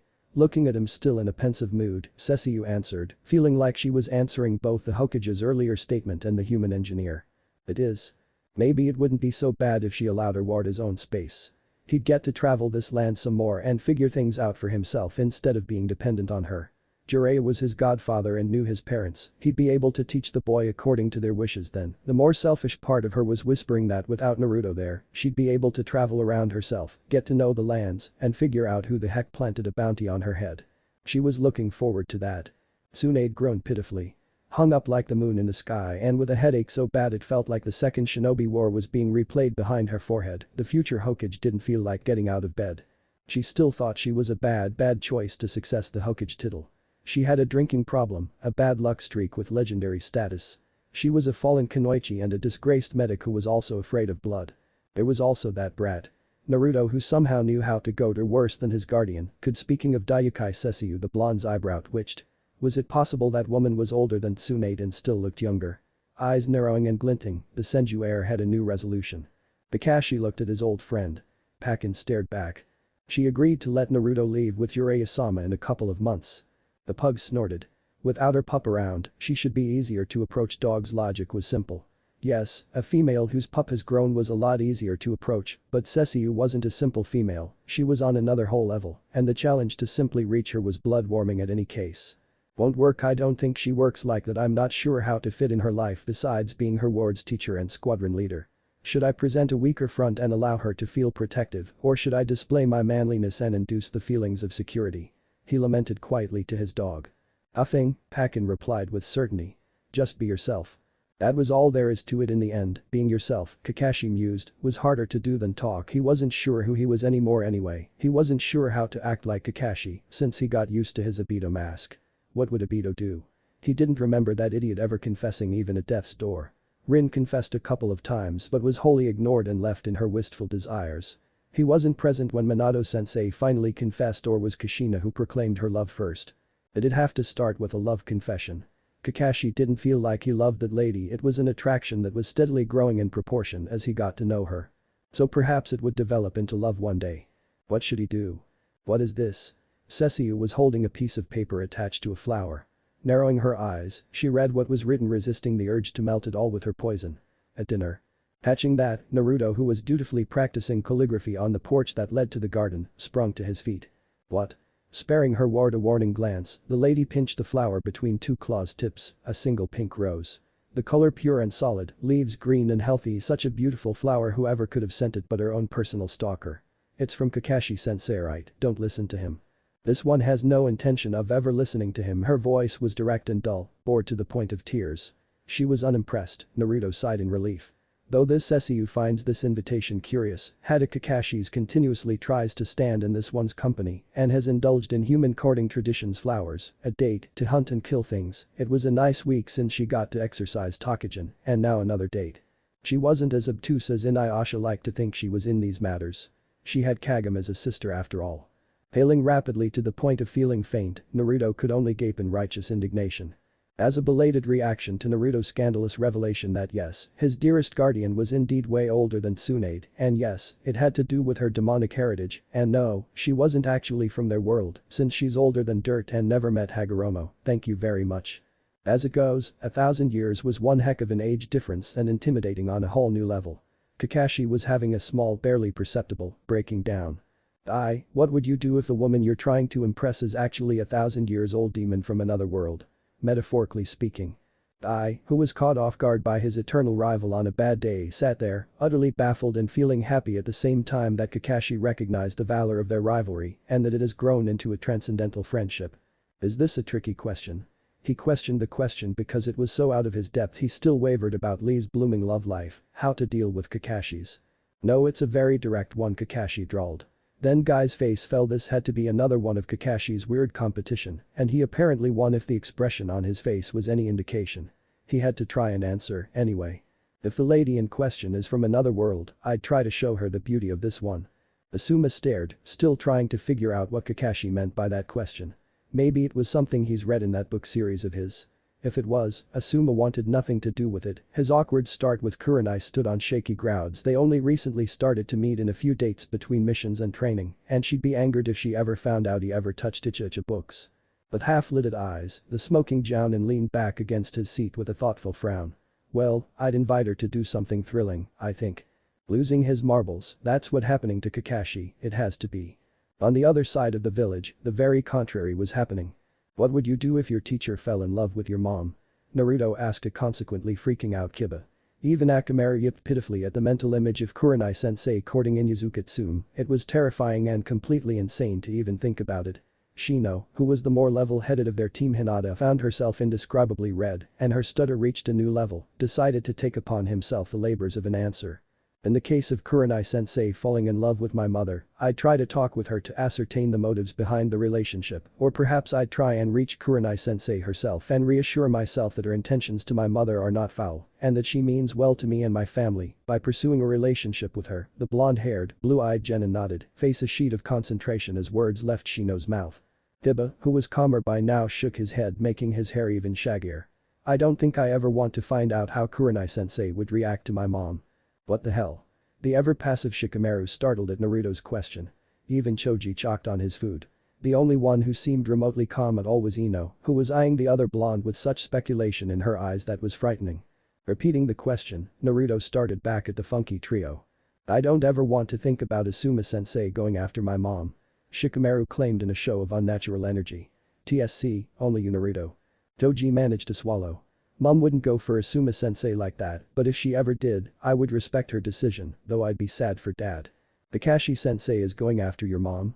Ino finally opened her mouth and asked, sky blue eyes gleaming in glee. Naruto winced. He didn't know what would come out of a dinner invitation. He wasn't even sure she'd accept it. But in any case, he made reservations at a nice high-classed restaurant, sent the letter and sat back hoping for an affirmative answer. When the note came back with the positive result he hoped for, another kind of apprehension gripped his gut. Spending the day auspiciously questioning his friends with what could only be a totally fake question, because come on, where would he find a 1,000-years-old demon lady from another world to go out with? He had a battle plan ready. He decided to act like himself, be purely himself, and if she liked him for it even a little, he'd continue to impress her how good a male he could be. The dinner was a mediocre success, not a total failure, but none of the dating advice he's read in the magazines forgotten by the training field by his cute little Genin seemed to work. She didn't hold hands, she didn't care for his new cologne, she didn't care when he acted gentlemanly, and she didn't even react to the pretty bouquet in her house colors beyond a suspicious look. She seemed to like the food well enough as she sat on the same booth with him, posture straight and using power and beauty. All men had eyes on her and jealous-filled glares in his direction. More than one acquaintance shot incredulous glances their way. Maybe it was a success after all. My son seems to be under the impression we'd start to court. Tsume laughed boisterously. Kurenai blushed, but smiled at the silly idea. Don't take this the wrong way Yuhi, but I don't go that way, winked shamelessly the head of the Inuzuka clan. Giggling awkwardly, Kurenai replied. What gave him that idea? To which both women sat back and thought. He should have guessed that accepting help from Ino would have caused Sakura great deals of angst, and he did feel guilty remotely, but in the end things solved themselves nicely when both girls came to the conclusion that Naruto's situation was way worse than their rivalry, and a single chance to meddle in Cesu-sama's love life was too good to be true. Thus Naruto suddenly became popular, even Jiraiya was seen cracking heron jokes here and there. If he ever used Gahana-san, that rolling pin lady, as a mean of revenge on the Sannin, no one could pin the blame on him. Gahana-san made really good Oden, that although wasn't as good as ramen, reached a close second, and they incredibly became friends when the matronly lady found that Naruto quite enjoyed her vicious displays of violence and the deliverance she gave prowling perverts. Her stall was moved close to the hot springs after that. Though that wasn't the case this moment. Naruto, are you in favor or against Kakashi-sensei's relationship with Cesu-sama? Sakura asked after dragging both blondes male and female to her pink room. Ino added helpfully. Because we need to know that in order to proceed, and Sakura told me how you were all for them before. What changed? Sighing, Naruto contemplated revealing a very embarrassing aspect of having such a sharp nose. No doubt Kiba would receive his fare of riddance after this, but it should help quell curious girls. The office is officially Tsunade-sama, Ms. Shizune explained with a quiver of pride in her voice. The assembly of ninja forming a council all looked with mixed reactions that ranged from blank stoic faces betraying nothing to quiet shock and blatant bafflement. Sarutobi, who was glad to finally pass down the Hokage title again, proudly gifted his old students the stuffy old hat with some smidge of luck. Tsunade wouldn't be killed within a year of taking the position, though considering the fact that she forged the first cursed necklace to the one with the largest thickest lucky streak in all shinobi nations, she was quite safe from a relative early grave. Anzo stood beside him, not quite believing that Sarutobi lasted 3 whole generations as Hokage being the softy he is. Cesu didn't pay much attention to human politics, really, though she was absurdly aware that the old man wasn't Hokage anymore that day forward. Simply because that day forward, said old man took the annoying habit of coming over for tea and polite conversation that mixed company shouldn't be within hearing distance when you put together a war veteran seen as good of shinobi and a master swordswoman with more experience than Iron Country itself. Their talks tended to lean on the bloody, nightmarish side of the spectrum. There is something this one hasn't been able to digest, yet Cesu took a sip out of her porcelain cup of tea. Movement almost rehearsed to be as beautifully poetic as the act of sipping tea aloud. Inclining his head, here is in motion how he wouldn't mind answering. Who is Orochimaru? This Cesu has heard the name before. The enormous and completely unnecessary protection whipped up in her favor against that man should mean something no one ever told her clearly just who Orochimaru is, and she didn't have interest enough to ask until now, that is. When she thought about it, there is only one person who'd have put a bounty on her head, and that had to be the person whose plans of invasion she thwarted. Sighing despondently, the ex-Hokage started. He was my student once, a very promising shinobi, and one of the named Sannin, Tsunade and Jiraiya's teammate 14 years ago. His name was listed in the succession line for the Hokage title, though he was neglected in favor of Naruto's father, Minato Namikaze, and for that he became very bitter and uncontrollable, kidnapping children and civilians, and conducting immoral experiments on them when he was found out. He ran from the village and I let him, it is one of my biggest shames today. Not really knowing how to answer, Cesu took another sip of her tea in a thoughtful mood. This one is going to hunt down the one called Orochimaru, Cesu announced without fear or hesitation to the wholesome of the Hokage office walls still under construction. Tsunade coughed, eyes wide as were the eyes of everyone in there. You are going after Orochimaru alone? The blonde asked when a monster silence covered her new office. Are you doubting the Cesu skills? Eyes narrowed dangerously, the killing intent mingled with Yoki almost had the new paint peeling. Breathing heavily through her nose, Tsunade crossed her fingers under her chin in an amusingly similar manner to her teacher. Not at all, I don't doubt your power, though I don't think tasking a civilian with an impossible mission is fair, nor would I like knowingly sending you to danger. Calming down once realizing that the blonde wasn't really insulting her honor, Cesu understood the other lady's reasons. It would go against her honor as a leader to send someone thought of as a civilian into something that could only lead to certain death. Being highly magnanimous and understanding in a way that would have had Jaken weeping, Cesu nodded. This one will allow for companions, as long as Hada Kakashi is one of them, plus, it would help politically if the village fell under the impression they had a hand bringing down such a felon traitor. And Kakashi was someone she could tolerate on a daily basis as proven by previous experience. She did it once when she allowed herself to be allied to Inuyasha's ragtag pack to bring down Naraku. Why couldn't she extend the courtesy to these deadly trained assassins? Can I talk to you for a moment? Naruto cornered her the moment she stepped through the barriers. Eyeing the child, Cesu relaxed in a sitting position, all but inviting the blonde to come cuddle on her lap. Doing just that, the silver-haired great demon got a lapful of sunshine adorableness and a question. Do you like Kakashi-sensei? Thinking his question quite odd, the lady actually took a moment to ponder over it. This one does not dislike him, and that was a huge thing as far as she was concerned. New acquaintances usually fell under disgusting weaklings are not worth my time category. People she respected but wouldn't hesitate impaling on her sword came next. Right after the does not dislike wouldn't mind reviving like a little Inuyasha and Kagome father-mother, and the last one that belonged to Rin and Naruto was a particular being out of two who fell under maternal love and utmost devotion, and that was it. Wrapping an arm around her neck and nuzzling her white fluffy boa, the blonde sighed. But do you like him? What was it in all these like questions? Then it was as if a light lit in her mind that had the proud demon lady resist the urge to chuckle in fond amusement. Children and their mad theories, well, Kakashi was being so blatantly obvious in his wooing attempts that even someone as obtuse as Naruto caught up to it. Was he trying to protect her? Her little ward that she let cuddle up to her side trembling after a nightmare, that she had to practically tie him up so he'd take a bath, that she patiently taught everything she knew about being a feudal lord lady, was trying to protect her against that silver-haired irksome man. This Cesu does not object to his attempts at courting Naruto, whimpered pathetically like a kicked puppy. Boy, Inyazuka Ino called. Kiba halted on the path to his compound, Akamaru balanced on top of his hood and cheerfully barking.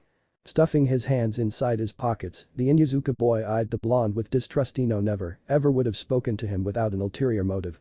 Hey Ino, what do you want? She better be quick, his sister was waiting for him so they could train their clan dogs together after an afternoon filled with training and D ranks, since only Shino got promoted.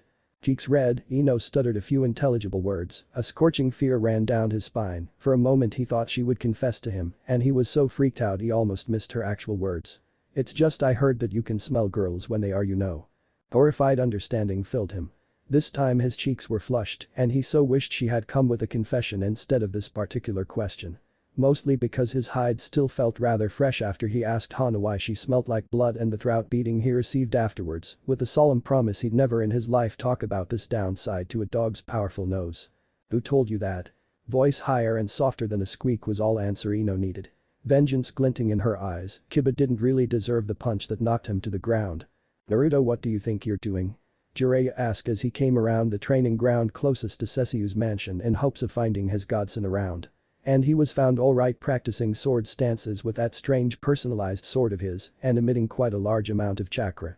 Behind the sword holding Naruto, a battalion of 10 more were found forming Rasengans. The mom said she would be busy today making preparations for who knows what, so she told me to work on my new jutsus and how to incorporate them in my style, as if in answer, Tenorashi let out a burst of wind nature chakra. Aping, Jiraiya asked. Your chakra nature is wind, right? And his eyes roved over the Naruto spinning Rasengas in their hands as if they were baseballs. Swallowing at the absurdity that Naruto could be so competent given his situation, he expected a loudmouth, hardworking but a knucklehead, not a loudmouth hardworking dedicated knucklehead. You're improving your mastery over the Rasengan. Mom told me to since my sword converts chakra, I'm trying to form Rasengans out of the blade instead of my hands, but it takes a lot of concentration, and Tenorashi doesn't feel like helping until I manage to do it myself first. And for perhaps the first time, Jiraiya truly understood everything that woman, Daiukai Cesu, meant for Naruto. She taught him discipline and made him strong, smart, and at the same time teaching him how to work hard to attain that strength. Minato would have felt so proud of his boy. Maybe if Minato have had the chance to raise his son, Naruto would be just like this. It's true. Ino let out a pitiful, embarrassed sound as she crashed upon Sakura's bed. I asked Kiba, forehead, I've never been so embarrassed in my life. That's what she got for losing their Jikenpo game to see who'd go, ask Kiba. Then all this time Naruto has been able to tell when harsh angry red took over her pale face so much that her minty green eyes stood out like blatant lakes in a desert. Hell. Even Kakashi-sensei must have been able to. Choking down on her growing fury, Sakura exchanged glances with Ino. Understanding crossed between them as their eyes met. Should we let Hinata know? It's fair that she knows. They forgot what started that crusade in the first place, and the mail scent trackers part of the village were in for a very nasty revolution in the near future. Sasuke was feeling kind of neglected lately. Apart from the missions his team took in the mornings, all D ranks with the occasional C rank tossed in there somewhere, because Sakura hasn't been able to gain a rank in the end, even if she gave her hardest. He found his feet taking him to the lady's house most of the time he had free, because Kakashi-sensei was being a recluse, and Naruto took to training with that weird pervert from the other day. Sakura was spending an awful lot amount of time with the other girls again. He hoped she wasn't neglecting her own training in favor of gossiping all day as she did in the academy. So he was alone anyway. Knocking on the gate and opening the double doors as soon as he felt the ward shiver around him, and acknowledgement and acceptance was by now routine. He had the wooden practice sword Cesu gave him the first time she took him under her wings, and the weight was now part of him, the sword an extension of his arm whenever he practiced with it. Today this one cannot mentor you, the lady herself spoke stoically, bent over a large map of the elemental continent and marking suspiciously on it using pins. You are welcome to use the dojos, however do not interrupt the Cesu. Nodding in understanding, Sasuke led himself to the vast dojo, never failing to feel calm when he entered the large room. There, he settled into a starting position and smoothly and with practiced ease, slid into motion using his wooden sword, anxiously waiting for the time he'd be granted his own named blade. Hinata-chan and Ino are meeting a lot, along with Sakura, aren't they? Kurenai asked curiously. She and Asuma were sitting together in the convenient Jounin-only bar that stood close to the mission tower. There, a lot of the various and notorious faces of Konoha's forces found a place to unwind and relax, drinking copious amount of alcohol and gossiping like schoolgirls. Asuma nodded, noticing how edgy Ino's been these days.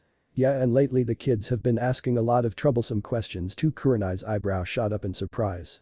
You too? Inuzuka Tsume came to tell me that she wasn't interested in me the other day, the Jinjutsu mistress confessed with a blush dusting her cheeks.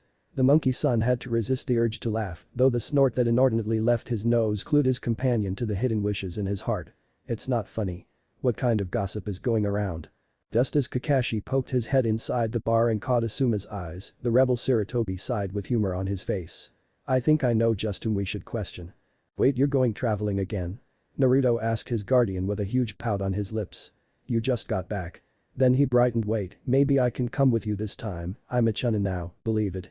Shaking her head, Cesu dislodged the extra limb that decided to attach itself to her hips. No. You shall remain in the village until it is time you leave. With the sage making a face, Naruto looked up at her with bright tearful blue eyes.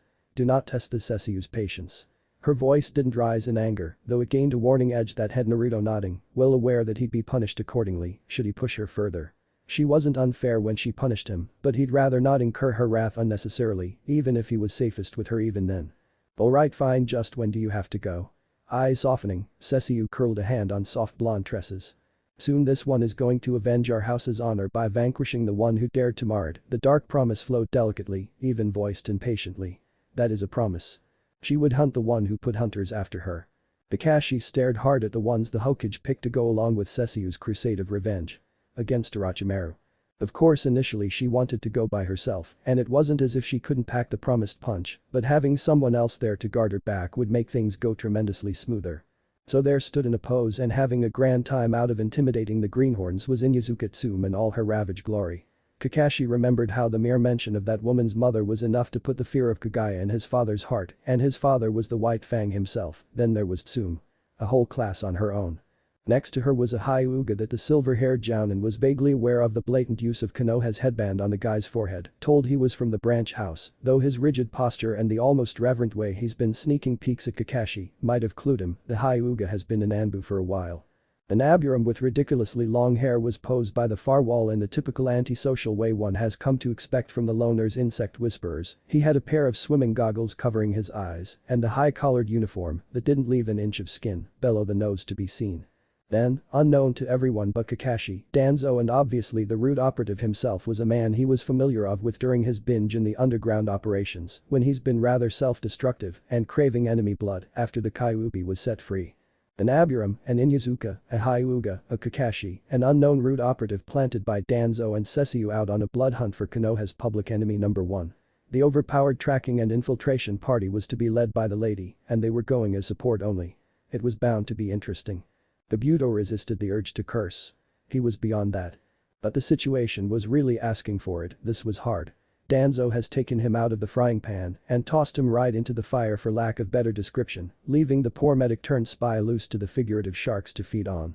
After the disaster a month ago when Orochimaru's plans failed due to Konoha somehow managing to unravel their plot and alerting Suna to the ruse, effectively cutting in half the intended invasion force and making the Snake Sannin give up his plans, before everything went down the drain Kabuto was left behind as the dorky genin who failed the Chunin exams 8 times due to his fragile nerves. At least he was able to update his nin cards / spy info on promising youths they'd have to keep an eye on.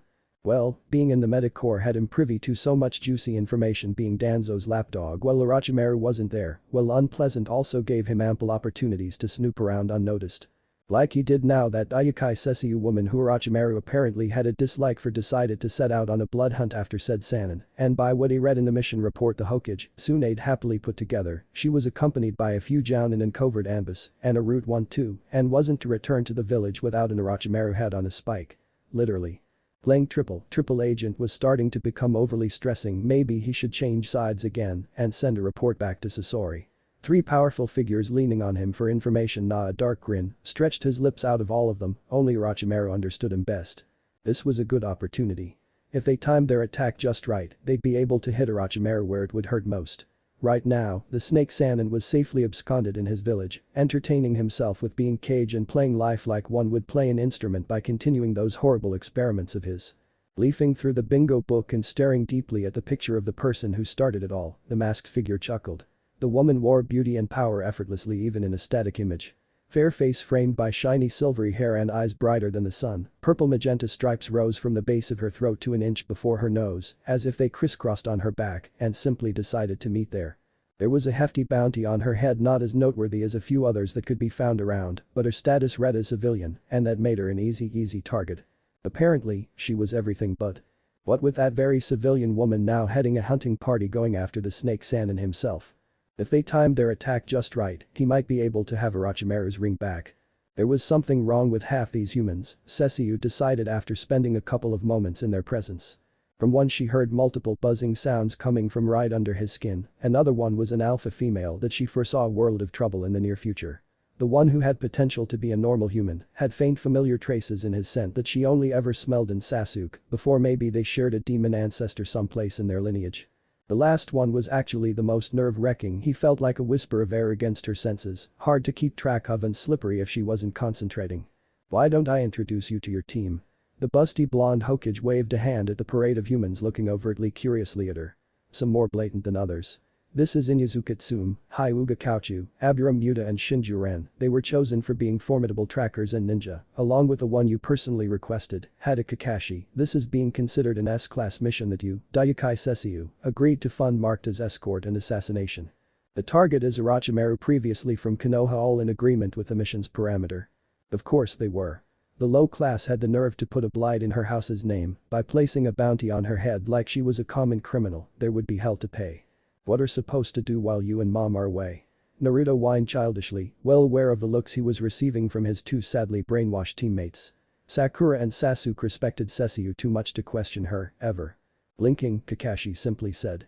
"Seeing as you and Sasuke both are now Chunin, you're qualified to lead your own squads, so occupy yourself with missions and training. We will be back before you know it." Not really taken aback because she didn't make it Chunin, Sakura shuffled her feet before announcing. "I got Tsunade-sama to coach me." She cheerfully smiled at the surprised faces her team made. While learning from Kurenai-sensei, she said something about learning medical jutsu as well, taking in consideration my chakra control, so I decided to explore the field a little and found I really like it. Yesterday I spoke to Shizune-san and Tsunade-sama and they agreed to teach me, explained the pink-haired girl. Feeling pride swell in his chest for his little genin now all grown up and responsible, Kakashi relentlessly ruffled her long pink hair. Now that she could wipe the floor with most gen in her age group thanks to the vigorous physical and sword training she received from Cesu these past few weeks, her gleaming, streaking pink hair became an amusing trademark. "Alright, see. You're all on your way to becoming your own ninja, make me proud of you." Naruto beamed with the intensity of 1,000 suns, Sasuke looked less vengeful for a moment, and Sakura grinned a grin worthy of toothpaste commercial. "This Cesu expects you to be able to raise your own barrier by the time of this one's returning." Cesu spoke lowly, pointedly handing her ward a thick scroll about boundaries, runes and droll yokai lore that was guaranteed to have Naruto bored to tears within the first few lines of kanji. Yes, it was written all in kanji, so she'd left a dictionary sitting on top of her desk, predicting with sadistic satisfaction the blonde's certain need of one. "Do not fall behind in your other studies as well." "Right, I know," grumbled the blonde, wrapping his arms shamelessly around his guardian's waist. "I'm gonna miss you, mom." As it always happened when he slipped and called her openly mom, Cesu felt that torn feeling in her chest that dared to cross the line between duty to her young ward and the conflicting fact that by affectionately loving a human, she'd lose him one day. Arms tightening against the warm little body cushioned by hers, the lady allowed herself a moment of reprieve from her own mother's teachings and her father's betrayal. Humans weren't weak, they might be even stronger than demons in some areas. "This is for me?" Sasuke asked wide-eyed as he stared at the wrapped sword-shaped bundle in front of him. Looking at him behind narrowed eyes was his benefactor, blank-faced stoicism woven around her very being made it hard to figure out what she was thinking, though Sasuke felt that fuzzy little warm spot in his stomach when he thought that she might care for him as him, just a bit. "This Cesu deems you ready to wield a real blade. Master it and show pride in this one's teachings." Grabbing the bundle, Sasuke curved his neck in a bow. A brilliant sense of accomplishment making his heart pound harder. The 6 figures stood in front of the gate were so different from one another that the gatekeeper had to pick his mouth from the ground before the Inyazuka woman could toss another jibe at him. To his surprise, amongst those 6 was that noblewoman everyone heard about, the one with enough guts and money to have a castle, a good-to-God real castle built in Konoha's land. Amusing fact that shook the noble's caste to its core and opened a vast opportunity for business. Konoha's mission office never been so overflowing with requests from the court. After all, if one of that lady's lineage deemed Konoha enough to have residence there, they could also extend a hand to grab a piece of good cheese. Sakura dressed accordingly. After spending so much time being thrown to the ground, trussed up, dirtied, having her clothes rip and torn and many calluses, some of those still healing, she learned the advantages of smart ninja clothing and light armor. She'd never be one built for speed, her body wasn't the lean type naturally, which led to many failed attempts at dieting throughout her life. She had a stocky build, perfect for strength and dexterity, if what Cesu had her do was any indication. Weight being introduced into her training routine, bounds of laps to raise endurance, and a murderous amount of meditation to keep her chakra balanced, and her control top-notch plus the sword arts, and the weird hand-to-hand combat style she was being taught by her silver-haired, the female one, teacher. And now she was going to present herself to Tsunade-sama as her hopefully new student and would do her damn best to fulfill the blonde Hokage's expectations. Sakura had no plans of letting down sword practice, though it wasn't really compatible with medical jutsu. There was something strangely seductive at being able to hoist a blade skillfully. Maybe all those samurai and pirates romances she's read have finally taken their tolls. Jiraiya looked down at his godson and his godson's friend. "Nah, pervy sage, Sasuke will be joining us from now on," Naruto declared boisterously. Sasuke shot the blonde a mutinous look, but didn't look as if he'd protest anytime soon. The young raven-haired boy stood straight and proud, with hair a little longer than Jiraiya last remembered seeing and a sword strapped to his hips, a real sword, scabbard and all. "We are working on the same thing, so you only got to keep an eye on us." Intrigued, the veteran Sannin silently wondered on what they were going to work on when both Chunin released their swords. Naruto's blade glinting under the sunlight, singing its power in a metallic hum as it was set free. Sasuke's wasn't as impressive, but it was clearly made out of chakra metal and high quality enough to make a daimyo jealous. Soon, both swords were lighting up with chakra, bursts of it clouding away from the blades. Jiraiya understood then when he felt the boy's natures enter the picture. The blonde's wind element piercing Tenarashi sharply, the blade didn't protest and then accumulating over the tip, beginning a sloppy spin. "Naruto, you gaping," Jiraiya could only watch as the first forming of a Rasengan settled on the blade. Sasuke, not to be left behind, closed his eyes in concentration. When he opened then again, the Sharingan was there glaring at the world. Then Sasuke's blade was sparking in electricity. The sound of chirping birds filled the clearing, and Jiraiya had to face palm this time when Kakashi's brat modified said copy Nin's only original jutsu and made it his own. "Chidori." Sasuke cried when all the sword's length was covered by lightning.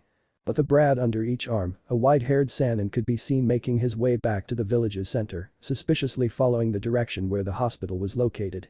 Both boys were smoking and had locks of hair singed to the point of no salvation. Well, it was high time Naruto got a haircut anyway. His yellow hair was as long as his shoulder, and if left to grow longer, he'd start to resemble his mother, only blonde. "Oi. Fuzzy butt. I'm back." To the fox's eternal grief, his jailer took it upon himself to punish the fox in the most painful way possible, by being a cheerful ball of sunshine and happiness, and by the bestowing of the sage-forsaken nickname. Fuzzy Butt didn't look amused, only growled from deep within his throat and lashed out with his curling tails in the hope of eternally squishing the annoyance known as Uzumaki Naruto. "You test my patience. Come closer if you dare," the enraged Fuzzy Butt clawed at the gates of his prison. "No way. Come on, Fuzzy Butt. Tell me more about yourself." Drinking his tea, as the ex-Hokage didn't let up his very comfortable routine of coming by Sesu's house daily for said cup of tea, even if the house's owner was away, Sarutobi Hiruzen regarded Naruto with shining amusement written on his weathered face. And then he said that he'd tell me his name if I stopped calling him Fuzzy Butt. Naruto finished the valiant tale of how he managed to not only enrage a couple of centuries out of the monster fox, but also wrangled the Kyuubi's name while at it. "What, pray tell, is the Kyuubi's name?" the old man asked, all interest. The blonde grinned, rubbing the back of his now short-haired back and missing his longer tresses before they got singed. "Kurama, his name is Kurama." Setting his now empty cup of tea down, the ex-Hokage couldn't help but settle his mind into militaristic mode. "Naruto, this is going to be a secret S-rank mission, only you can complete this," captured the Jinchuriki's eager attention. "Talk to the fox Kurama, find out all you can about him." Jiraiya leant against the counter, forehead touching the cool worn wood.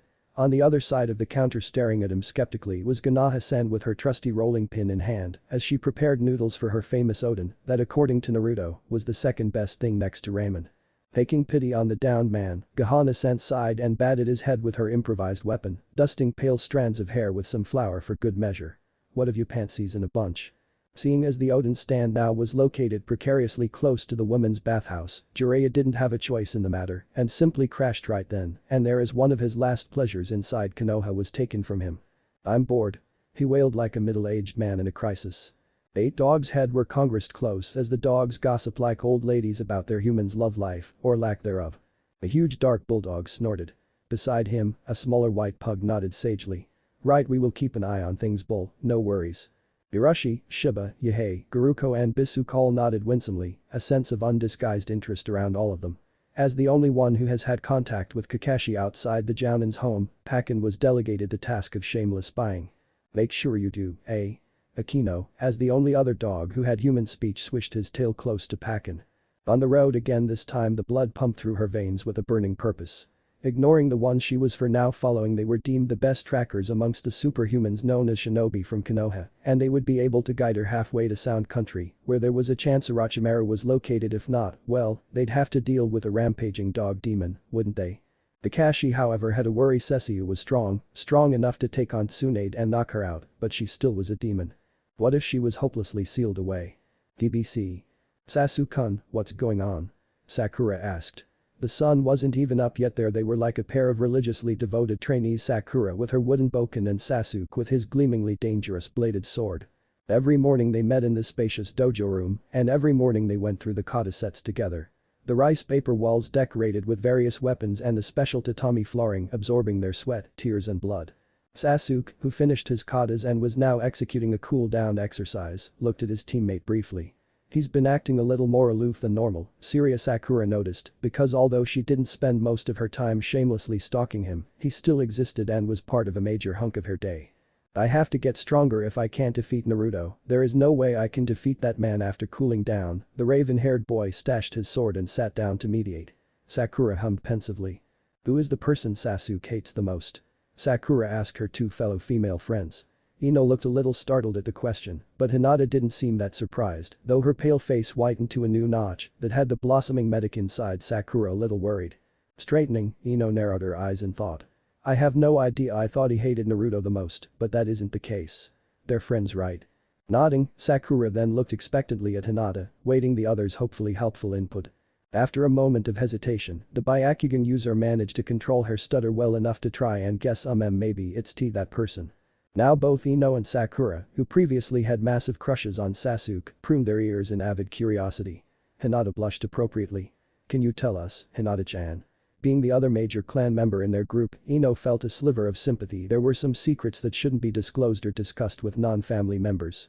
It wasn't the case though, for Hinata started soon enough. A few years ago, Sasuke-kun's family was murdered by someone. Blonde and Pinkette frowned. They knew that already. The Uchiha clan being wiped out in one night had everyone in their village not sleeping for weeks in fear and distrust. The village went through an economic repression and was majorly boycotted for a while. Most active ninja were put to work to cover for the gap the Uchiha left, and things only got better a couple of months later when Cesu mysteriously settled in their village. With a shiver running down her spine, Sakura asked, dreading the answer immensely. "Who?" Gulping, because it represented a reality that reached really close to home, Hinata's whispered voice almost didn't reach them. Sasuke-kun's older brother Uchiha Itachi. Jiraiya looked down at the couple of boys sitting dutifully in front of him. Somehow he got roped into overseeing the Uchiha boys' training as well as his godsons. It wasn't such a bad thing if he stopped to think over properly. The Uchiha brat was disciplined and eager to please, while Naruto was brash and lacked patience. Closing his eyes as he remembered the order he received from Cesu Dono before she left, the Sannin contemplated the better way of milking it all for what was worth. And knowing Naruto's temper, it was worth a lot. "Time to prank the prankster. You know, your guardian told me a lot of interesting things." Jiraiya started in a purposely irritating sing-song voice. Naruto froze, looked up at the Sannin with large blue eyes, and silently begged. "Not another word, please. Of course Jiraiya pretended not to see. She said something about someone's homework." Flinching, Naruto shuffled his feet pityingly. But what about training?" After calligraphy practice, the Sannin relishingly pointed out. If he was being extra vicious in this particular occasion, it wasn't solely because he wanted his beloved godson to learn some fuinjutsu as well. "If you don't finish soon, I guess Sasuke will have to train by himself." Sasuke didn't mind being used as bait if Naruto's dark glare was that amusing. "Name the sword." Sasuke asked Naruto when they were done training for the day. Jiraiya already gone, the two boys were left strewn on the dewy grass breathing deeply. After being done with his calligraphy book and reading some of Cesu's scroll, Naruto ran back to the training ground where Jiraiya was already drilling Sasuke and chakra control exercises. Yes, swords that have names are more powerful, that's what mom said. Tenorashi hummed silently. Sasuke sunk deep in thought. What should he name a blade? His sword was beautiful in design and the blade high quality, but it didn't exude a personality like Naruto's. Urajingurai, the blinding ray. With the way he was planning on using it, no enemy would ever witness its blade ever again. All they would be able to see is a blinding thunder cutting them in half. Aburame Yuta looked as stoic and serious as any member of his clan did. His Kakachu were buzzing beneath his skin, feeling the excitement of the oncoming battle he could sense was coming. Though he was used on missions of this kind, somehow this time there was something different. As if storming inside an enemy's country with a six-man cell was not enough, their client herself was among them, leading their group and acting like a general so much it was a little hard to disregard her as unimportant. Ayukai Cesu was something else. She wasn't like any other woman he's ever met. The lady carved a place for herself using her own hands, and she exuded so much power and control, he bet there was someone able to resist her magnetism. His own bugs were growing more and more agitated as he spent time in the lady's company, and they haven't even left Fire Country yet. Maybe I should have gone with them, Jiraiya sighed. Wanting or not, that wondrous specimen of the female persuasion that took Naruto as her own without prompt or command has wormed herself into his esteem. However we look at it, 6 against a whole country is not a fair prospect. Tsunade looked serious, she understood him. I know, but we need you here in case. Damn, I know. In case someone came after Naruto. Are you ready to see my art, Shut up, you're irritating me. Two figures suspiciously shrouded in darkness were following the trails after the Konoha group for some time now. Do you think he will be part of the strike? I don't think so, now quiet already. DSC, the shorter of the two, stopped talking, his mind wandering toward a dark corner as he pictured that man's pretty face caving in after one of his beautiful masterpieces exploded right on it. Things are going surprisingly well, Kakashi drawled, dusting his hand in an absent gesture after dispatching of yet another team of useless thugs. Following his example, the Hyuga relaxed, dismissing his eyes and nodding to Tsume and Muta, who relaxed minutely. There are no more enemies within my range, Shinju-ren, or should he put it, the rude Anbu agent only let down his guard when Kaochu spoke. Looking ridiculously pristine in the middle of a war zone after the 5 other Jounin let loose a little, Cesu sheathed her sword with a contemplative sigh. Kakashi's eyes were following her for a while now. It was annoyingly obvious that he wanted some time alone so they could talk privately, but ninja were paranoid creatures by trade and nature, so it was certainly obvious that one of their traveling companions would snoop. Gold met carbon black for a single second. Understanding flowed between them. This one will scout ahead, Kakashi hid a grin. Then he overtly met Kaochu's eyes, signaling something that the other ex-Anbu operative caught and realized. Ma, I guess I will keep the lady some company, he spoke boredly. Tsume, bless her soul, bit the bait and winked mischievously. She and Kaochu would keep an eye on Ren. Kakashi felt thankful. There is something you should be aware of. Kakashi didn't hesitate in speaking. He has lost so many people that he wouldn't measure effort in protecting someone he saw as precious to him, and Cesu counted in that category as of lately. Settling herself comfortably against a tree, the lady in question focused those deep golden eyes of hers on him. Suddenly distractingly nervous, Kakashi had to remind himself once of the severity of his concerns. You know about the Kyuubi being sealed in Naruto, right? A blank-faced nod. In this world, there are other monsters similar to the Kyuubi, demons. To stop them from rampaging and destroying the land, they can be sealed inside a human host. Sunny eyes. Naruto's conclusion painted Cesu's face. You fear this one shall suffer the fate of those inferior creatures, her voice dripped contempt.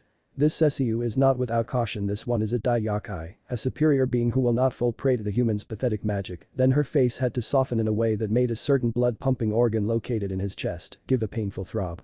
Even if she thought herself strong, he'd guard her back. How dare they? It was laughable that they thought they could take him head-on with such meager forces. Was this an assassination attempt? If it was, then they would be failing epically. It was amusing enough that Orochimaru even entertained the thought of greeting them himself. What was Tsunade thinking? Was this some sort of crowning to her new regiment? Get rid of her traitorous teammate before he could come up with another nefarious plan of Konoha leveling. Already getting bored, the snake Sannin raised an arm to summon one of his minions. Yes, Orochimaru-sama, the boy groveled as he should. Get your team ready. I want the pests encroaching in our territory dealt with before sundown. With another yes, Orochimaru-sama, his follower scampered out the gargantuan throne room, leaving the fallen ninja to his own devices. Hyuga Kaochu didn't know what to think. He thought the women in his clan were graceful. He was old enough to remember the women in the Uchiha clan as well, and though their overall unpleasantness, he had to admit that even he had been silently fascinated by the females in the upper clanswomen. The Hyuga were born to be graceful. Their moves should flow impaired, and they shouldn't waste any movement. An unnecessary move was an opening in their style which marked death in any shinobi book. The Gyuukin depended on flexibility and mobility, a silent technique that didn't depend on strength as much as it depended on skill and speed.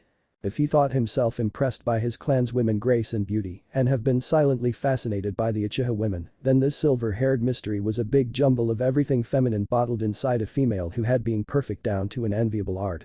Every move she made was calculated. From the almost gliding rhythm of her walk to the way she only ever had to move her eyes to stare any of them down. She never appeared in front of him in less than sparkling condition, never ruffled, never sweaty or dirty, not a crease in her expensive-looking clothes. Then he had to use his eyes on her, he had to see what she was made of inside and had to hold the urge to gasp. Different, raw, powerful. Like watching the sunshine inside a human shell. Her power ran in thick rivers all throughout her body and curled around her protectively. Then he took note of small nuances. Like the fact she didn't have Tenketsu or the fact that there were no gates of power there, out of 7, there was none. What was she? Sume wasn't as thick as her peers liked to believe she was just because she was a little brash and rough around the edges. She was a ninja first and foremost, so subterfuge and espionage were practically engraved in her very bones. She only showed these particular traits once in a blue moon, but they were there running in the back of her mind. Right now, her kunoichi senses were sending alert after alert the more time she spent with Daiukai Cesu. Oh, Sume found herself liking the other younger-looking woman. There was something magnetic about her that drew Sume in a half-forgotten piece of animalistic attraction that prompted similar to meet similar. As they traveled through the wild, it was also easy to see just why that brat Kakashi was so besotted with a lady. All Daiukai's movements were measured to perfection, not wasting any energy and acting with utmost grace. Even the Hyuga Kauchu something or other with a permanent stick up his XXX seemed somewhat enchanted by the silver-haired woman. After a few days in their travels, the usually cold-blooded Hyuga was caught by Tsume, figuratively sniffing up the lady intrigued because it was such a rare sight. The Inyazuka stuck close to Kakashi since the other silver-haired man was unusually protective of the female. Ayukai-sama, would you excuse a question I have? Kauchu finally seemed to grow a pair large enough to approach the lady. Cesu inclined her head slightly, saying without word that she wouldn't mind. You know the power of my clan Dijutsu. It allows us a degrees field of vision and also allows us to see chakra. Now Tsume was kind of interested on where this questioning was going to. Not signaling that she was listening at all, Cesu simply ignored the Hyuga who remembered himself and continued. Forgive me for speaking bluntly, my lady, but I find myself curious, what is it that flows through your body? Yes, he was implying that Cesu had no chakra. Tsume smiled. Muta heard everything. He was also curious about their client's lack of chakra, but he wouldn't dare send another of his bugs to spy on her again after his last attempts resulted in a bug exploding most gruesomely. If he was glared at occasionally, whenever one of his poor Kakechu tried to fly too close to the silver-haired lady, he'd recall them before another of his friends suffered the same end. What are you talking about? Kakashi flashed suddenly to the space between Kauchu and Cesu. He was aware of Tsume lagging behind and shamelessly eavesdropping. He expected nothing else. Though to his chagrin Danzo's personal dog was also indulging in a little listening. Face flustering impressively well for a Hyuga, Kauchu blinked Byakugan wide eyes back at Kakashi. I was just before he could continue, the silver-haired dog summoner made sure to press his eyebrows so close together that the glare he sent the Hyuga shinobi was so impressive it would have intimidated even the sage himself into crawling back into his mommy's arms. Gulping, the Hyuga quickly backtracked. I was just curious about your fighting style, my lady. Hiding his smirk behind a well-placed book cover, Kakashi hummed nonchalantly. Is that so? It's quite precise if I must say so myself. No one ever brought up Cesu's weird chakra again for quite some time. Ren was mystified. Of course that Ren was only a code name his master came up with for the sake of this mission. After this, the one known as Ren would put back his mask and disappear in the bowels of Konoha's root once more, fading back into the grand scheme of things and mingling with his fellow Anbu. He had a strong sense of loyalty burned into his very being by his master. He wouldn't call himself a dog, not yet, but if he had to choose between life and a mission, he'd make sure the mission was completed even if he was taking his last breath. But as he watched after the silver-haired lady his master was interested in learning more about, he remembered inwardly the first time he saw her. She was fresh. Pristine and white like snowfall or a rainfall of sakura petals that glistered white under the spring sunlight. He remembered her blank expression softening as she held the Kyuubi boy for the first time, being the one assigned to tail the boy, and that was the first time in many years that he found himself wondering about his own mother. Danzo-sama then assigned him the task of following after the lady, though there weren't many openings once she settled in that mansion of hers. For some reason, none of Root recruits could come close enough to spy effectively. After a lot of time studying the case, Danzo-sama concluded that Daiukai Cesu had access to Fuinjutsu and barriers which made things harder on their end. That Ren had the chance to once more keep in close contact with the lady was nice. If only Hada Kakashi would stop staring. Battling. A deadly dance in which if you miss a step you lose your life. Orochimaru's minions were relentless in their attacking, though they were ridiculously ineffective. There were 5 powerhouses and 1 devastatingly dangerous noblewoman from Konoha, and they were spearing ruthlessly their way into sound. Cesu should have guessed that fighting alongside these weird superhumans was bound to be mystifying. She knew they were spellbound by her honestly brilliant usage of a pointy sharp object to the point of adoration, if the glint in the long-haired, pale-eyed man was any indication. Kakashi was also getting territorial in an endearing way that brought a mix of exasperation and murderous affront. She could protect herself, thank you. But she kept an eye on her temporary allies. The bug whisperer was little by little swiftly entering her hit list. If he tried to stick another one of his bugs on her person, she would do more, much more than simply explode them with Yaki. There was also the only other female in their group. She smelled like an alpha, and from what Cesu heard of her, she was the leader of her own pack. The woman, Tsum, was as irritating as Inuyasha, and that wolf Kauga blended together in a single mold, made to drive her saintly patience to the ground and grind it there until there was nothing else but self-control. Though unimaginably, Tsum knew when to be professional, and that was admirable. Inuyasha couldn't do professional even if it bit him. Then, there on the corner of her eyes was the shifty one. Ren. From Kakashi's suspicious vibes and Cesu's own cunning, it was easy to spot the cloud of simple fakeness that surrounded the man. He wasn't a weakling and his skills were up to par with their team, yet he never met her eyes with his, and that made him estranged. It was as impossible as it was amusing. They didn't even had to track the Konoha guys anymore, they only had to follow the trail of defeated sound nins. It wasn't a full-scale war, yet there were full platoons batted around like someone with a racket and a cloud of mosquitoes and lots of anger management problems. Annoying but laughably easy. At this rate, they will be able to corner the snake, the blonde hummed under his breath. An anticipation building in his chest since he wanted to be part of the show. Let's catch up to them since he used to be your partner, yeah. That wasn't the plan, the hunched bulky form replied. We shall wait until Orochimaru is helpless and take the ring back, the Konohan in mean nothing to us. Right, boring. It was unexpected. Being taken by surprise like this was unbelievable, and having a tenth of his able forces already down thanks to 6 people was daunting and a little intimidating. His mind went back to his plans of inciting Suna against Konoha. Truthfully, at the time his main goal wasn't carnage or destruction. He wanted to set an elaborate trap to catch his old teacher and relish in a bit of revenge, and if 1 or 2 Konohan ended up dead, he'd simply have more to be glad about. Sadly, his plans were thwarted, and he never had the chance to pitch his army against Konoha's forces. But now, looking at how his ninja were falling like flies to 6 jounin and hid in ambush, Orochimaru seethed quietly at the ineffectiveness of his training regimen. Were his troops that weak and pathetic? Gathering his wits, Orochimaru amassed his strongest teams close to home. If they wanted to trap him, they'd have to go through a horde of ninja ready to die for their master. Let's see if Haddock Brat's team was able to go against a whole country inside Sound's wall. The smell of blood. The rush of battle. The cries of her enemies and the pleas of her allies. The fire burned brighter and brighter, growing in heat until she couldn't take it anymore and roared. Is that Cesu-sama? Muta asked Kakashi as they were surrounded by enemies and were back to back. A huge pristine white dog taller than the Hokage monument and divine in its strength. The dog's eyes were red with bloodlust, and there on its face and body, curling like brush strokes, were Cesu's tell-telling marks. The last time he saw the lady, she's been fencing off a group of more than 15 enemy nin, and she didn't look very happy.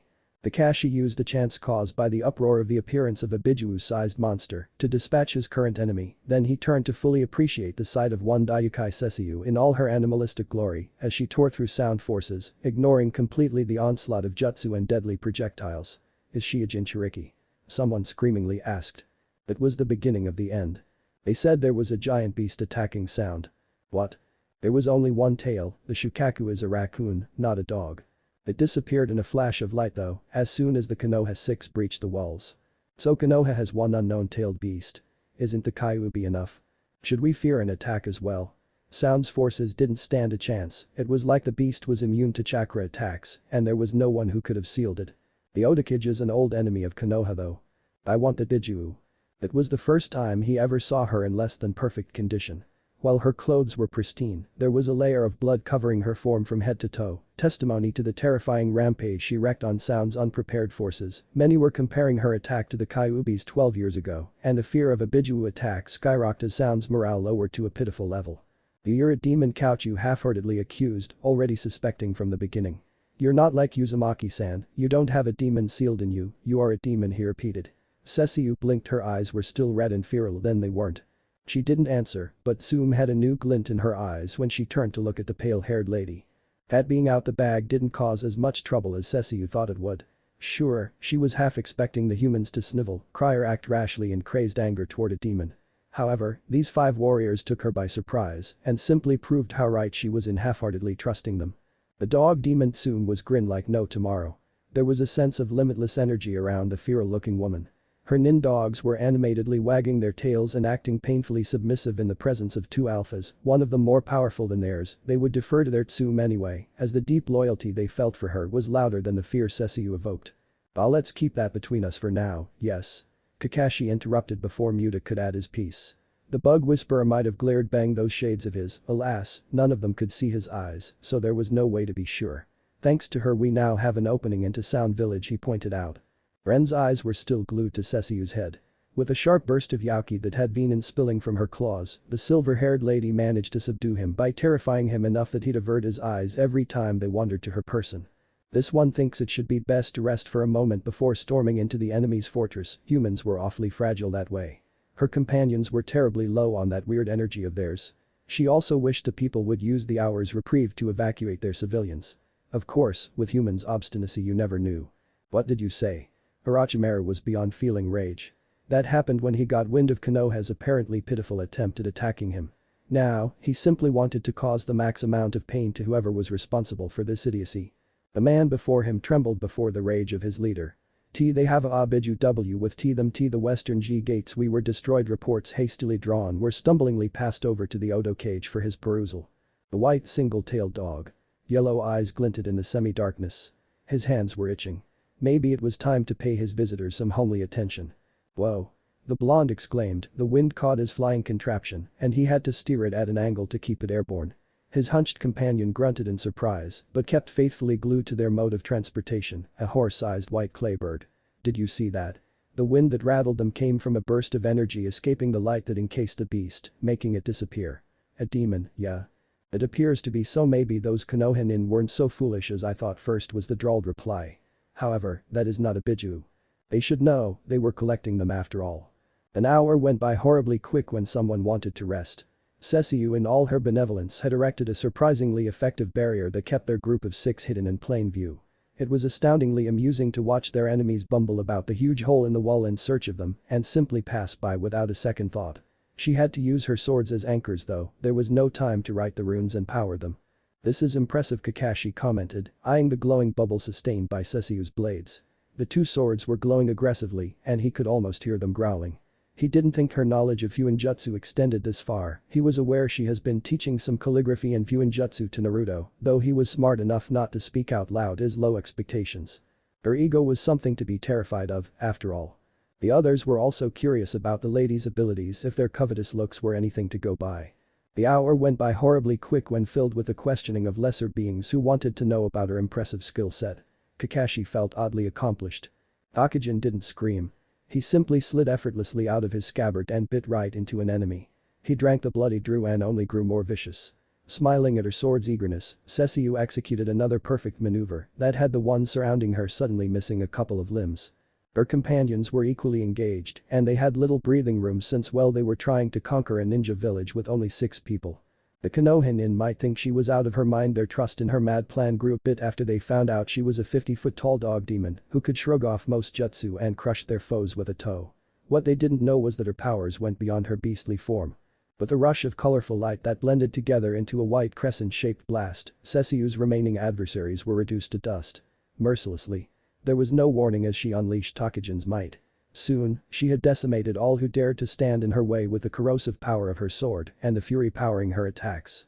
She would have liked to use Tenseiga too, but she was reminded that Inuyasha's Tetsuseiga now had the Heaven's Fang's power. The only ones remotely safe were the 5 she had to babysit aside from Kakashi, whom she actually wanted to come. They sat aside and were witness to the biggest massacre since the time Namikaze Minato was alive and had a flea on sight tag on his name.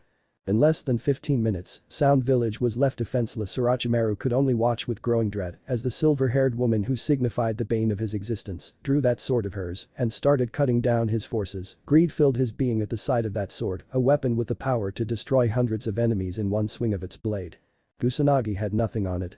Seemingly feeling his thoughts, he felt the prickling of his own blade. It was eager to test itself against such a frighteningly powerful opponent. Growing irritated and impatient, the Sannin wondered if he should avenge his pride or if he should simply run to fight another day. Was his faith on his fragile immortality that shallow that he didn't want to risk his life by going against that despicable creature? As if deciding for him, an explosion had his honed instincts sharp into action. When the rubble lowered, standing there like a fallen goddess was Daiukai Cesu herself, sword passively held at her side and covered in blood. It didn't take long to find the snake bastard. His mannerism all reminded her of Naraku who hid behind minions. This foul man dared to mar her honor by placing a price in her head as if she was a common bitch. She was a lady, moreover, the lady of the western lands. She had pride and wouldn't stand for this half-man to exist anymore. His voice was silky and high. Eyes narrowing, Cesu growled low in her chest, feeling Tokagen's bloodlust and all but containing her own. You will pay. And so their epic duel started. It didn't take long for Cesu's more inhuman traits to surface. Her eyes bled red and her stripes thickened. She could feel her jaw crack and had to extend iron control, not to let loose her beast form, even if she was itching to fall into it and simply swallow the pest. She learned the hard way not to underestimate a cornered enemy after Inuyasha severed her arm. Orochimaru then smiled as he watched her struggle to control the changes while they traded blows. Her immunity to jutsu playing a big part of their fight since he's tried to induce one of those stupid genjutsu on her and failed miserably. You are the beast, he murmured in realization, making Cesu pause snappishly. This one is a Dai-Yakai, not a beast, she leered with blood-curdling ruby eyes. Then her lips tilted up. Human trash. Unknown to her, a plan was starting to slowly form in the snake Sannin's head, even if he fell for her taunting. This was a bloodbath, The blonde hovered on top of his bird. He and his companion landed safely on top of Sound Village's wall and were watching the show from above, waiting for an opportunity to strike. Who knew the lady had this much power? Yeah. She is the Jinchuriki of an unknown demon, though she is not our mission, we should observe, the hunchback one agreed for once. They were simply minded their time well, said lady engaged Orochimaru himself into a sword battle. None of the snake's tricks were working on her, it seemed. Kusanagi glinted under the fading sunlight. Who do you think will win? If Orochimaru manages to seal her, the fight is over, was the cold answer. The Yondaime had to call upon the Shinigami to seal the Kyuubi. Though the fox had 9 smashingly powerful tails to brag about, sealing so much power was a task that killed the upcoming seal master in the end. This woman's beast form only had 1 tail. A single tail worth of power was something within his power. Preparing the chakra so he could execute the seal, Orochimaru had enough time to ponder on where he'd seal the demon in himself was out of question. He'd need to change bodies soon, and he didn't know what effects his life's jutsu would have on the elemental seal when he disconnected it from his chakra source. There were no live minions around, but yes, maybe it could work a temporary receptacle to the beast's power so he could harvest it later, maybe even create a Jinchuriki of his own. That demonic sword of hers would be his trophy after all. Kakashi entered the tall chamber where there were clear signs of struggle. There was rubble on the floor and the scarce morbid furniture was scattered all around. Then his eyes were drawn to the figures standing in the middle of the room. Cesu and Orochimaru locked into a battle of wills with their swords interlocked. The Jounin knew that should Cesu will it, she could have had Orochimaru in ashes on the floor with that scary sword of hers, but she clearly was giving him a sporting chance if she hasn't smote him yet. Only, with his Sharingan eye spinning madly, the silver-haired Jounin was privy to the building up chakra in Orochimaru's hands. So he had time to shout out a warning in time. He hoped. There was a moment of impasse. Neither moved. That was the moment he lunged like a striking snake. First was a dizzying sense of misplacement that only years of experience and her enormous power allowed for some centering. Her Yauki was being siphoned by an outside source. Little by little she was weakening. An invisible hand started to compress her body and pull it into her enemy's blade. You fool, she spat, spying Kakashi sneak up and try to dislodge Orochimaru, only to be knocked back by the obstinate bastard. You shall suffer. Was this how being sealed felt like? Unpleasant. All her energy being suppressed and squirmed inside a mere blade. Also impossible. Her father was the most powerful demon to ever walk the lands. He defeated single-handed to the mighty Dragon Lord and created out of his own fangs the legendary swords complementing aspects of the three worlds heaven, earth and hell. She was his daughter, his heir, she was the killing perfection and wouldn't allow a simpleton human chimera to best her. Ignoring the world around her, Cesu fought against the clasps of the seal, trying to get hold of her. It was grasping at straws as it was, the glimpse of her true power shining through for a glorious moment when the world exploded in light and suddenly she had an interesting perspective and was watching as Orochimaru stared dumbfolded at his broken blade and Kakashi sag in relief.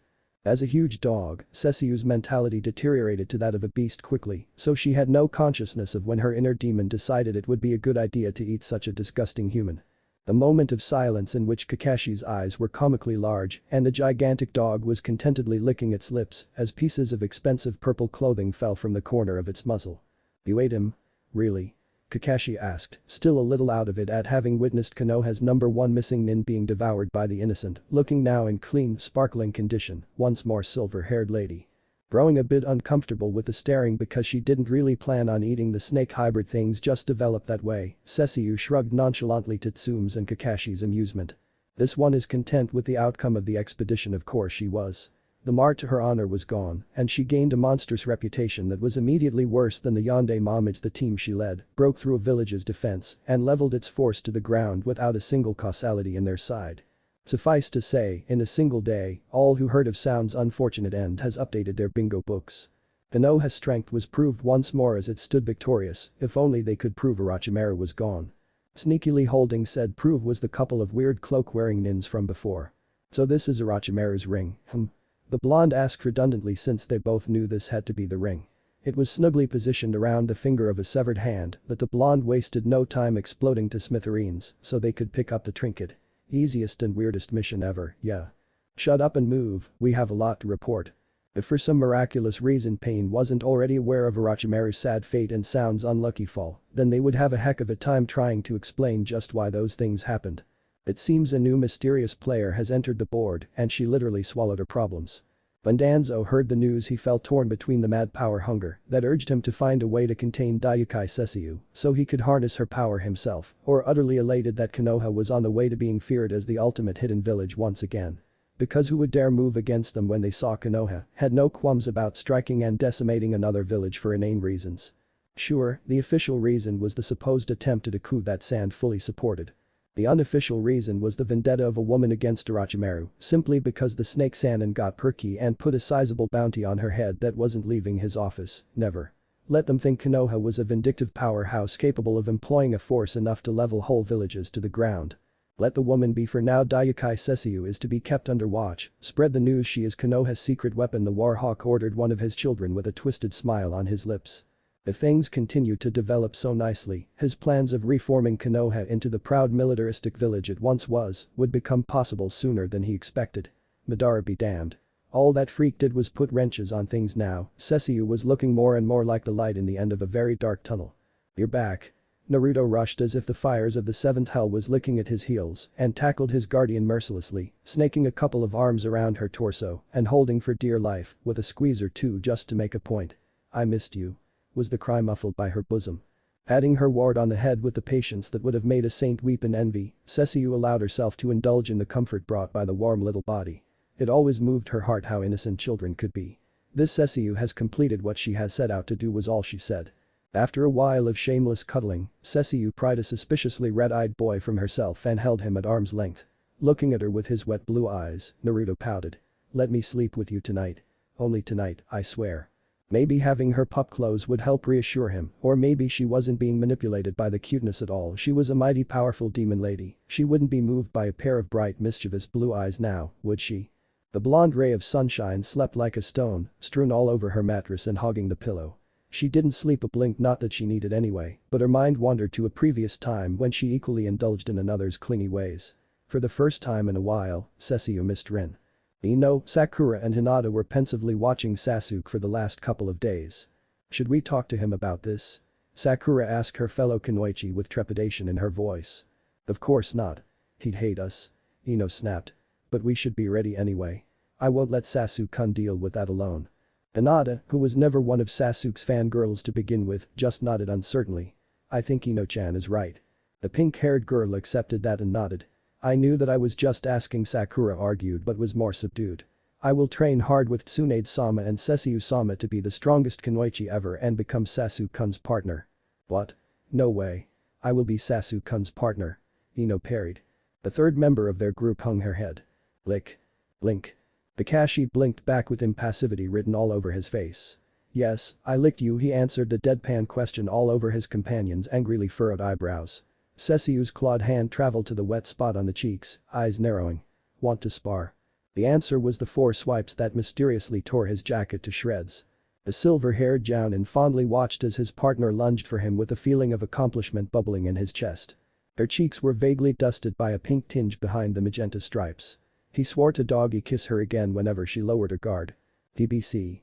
What if Sesshomaru adopts Naruto Chunin exams? And thanks for watching my video till the end. If you enjoy this content, then do consider subscribing to my channel and leave a like if you guys need the next part, comment down, and thanks for watching the video and see you guys in the next video.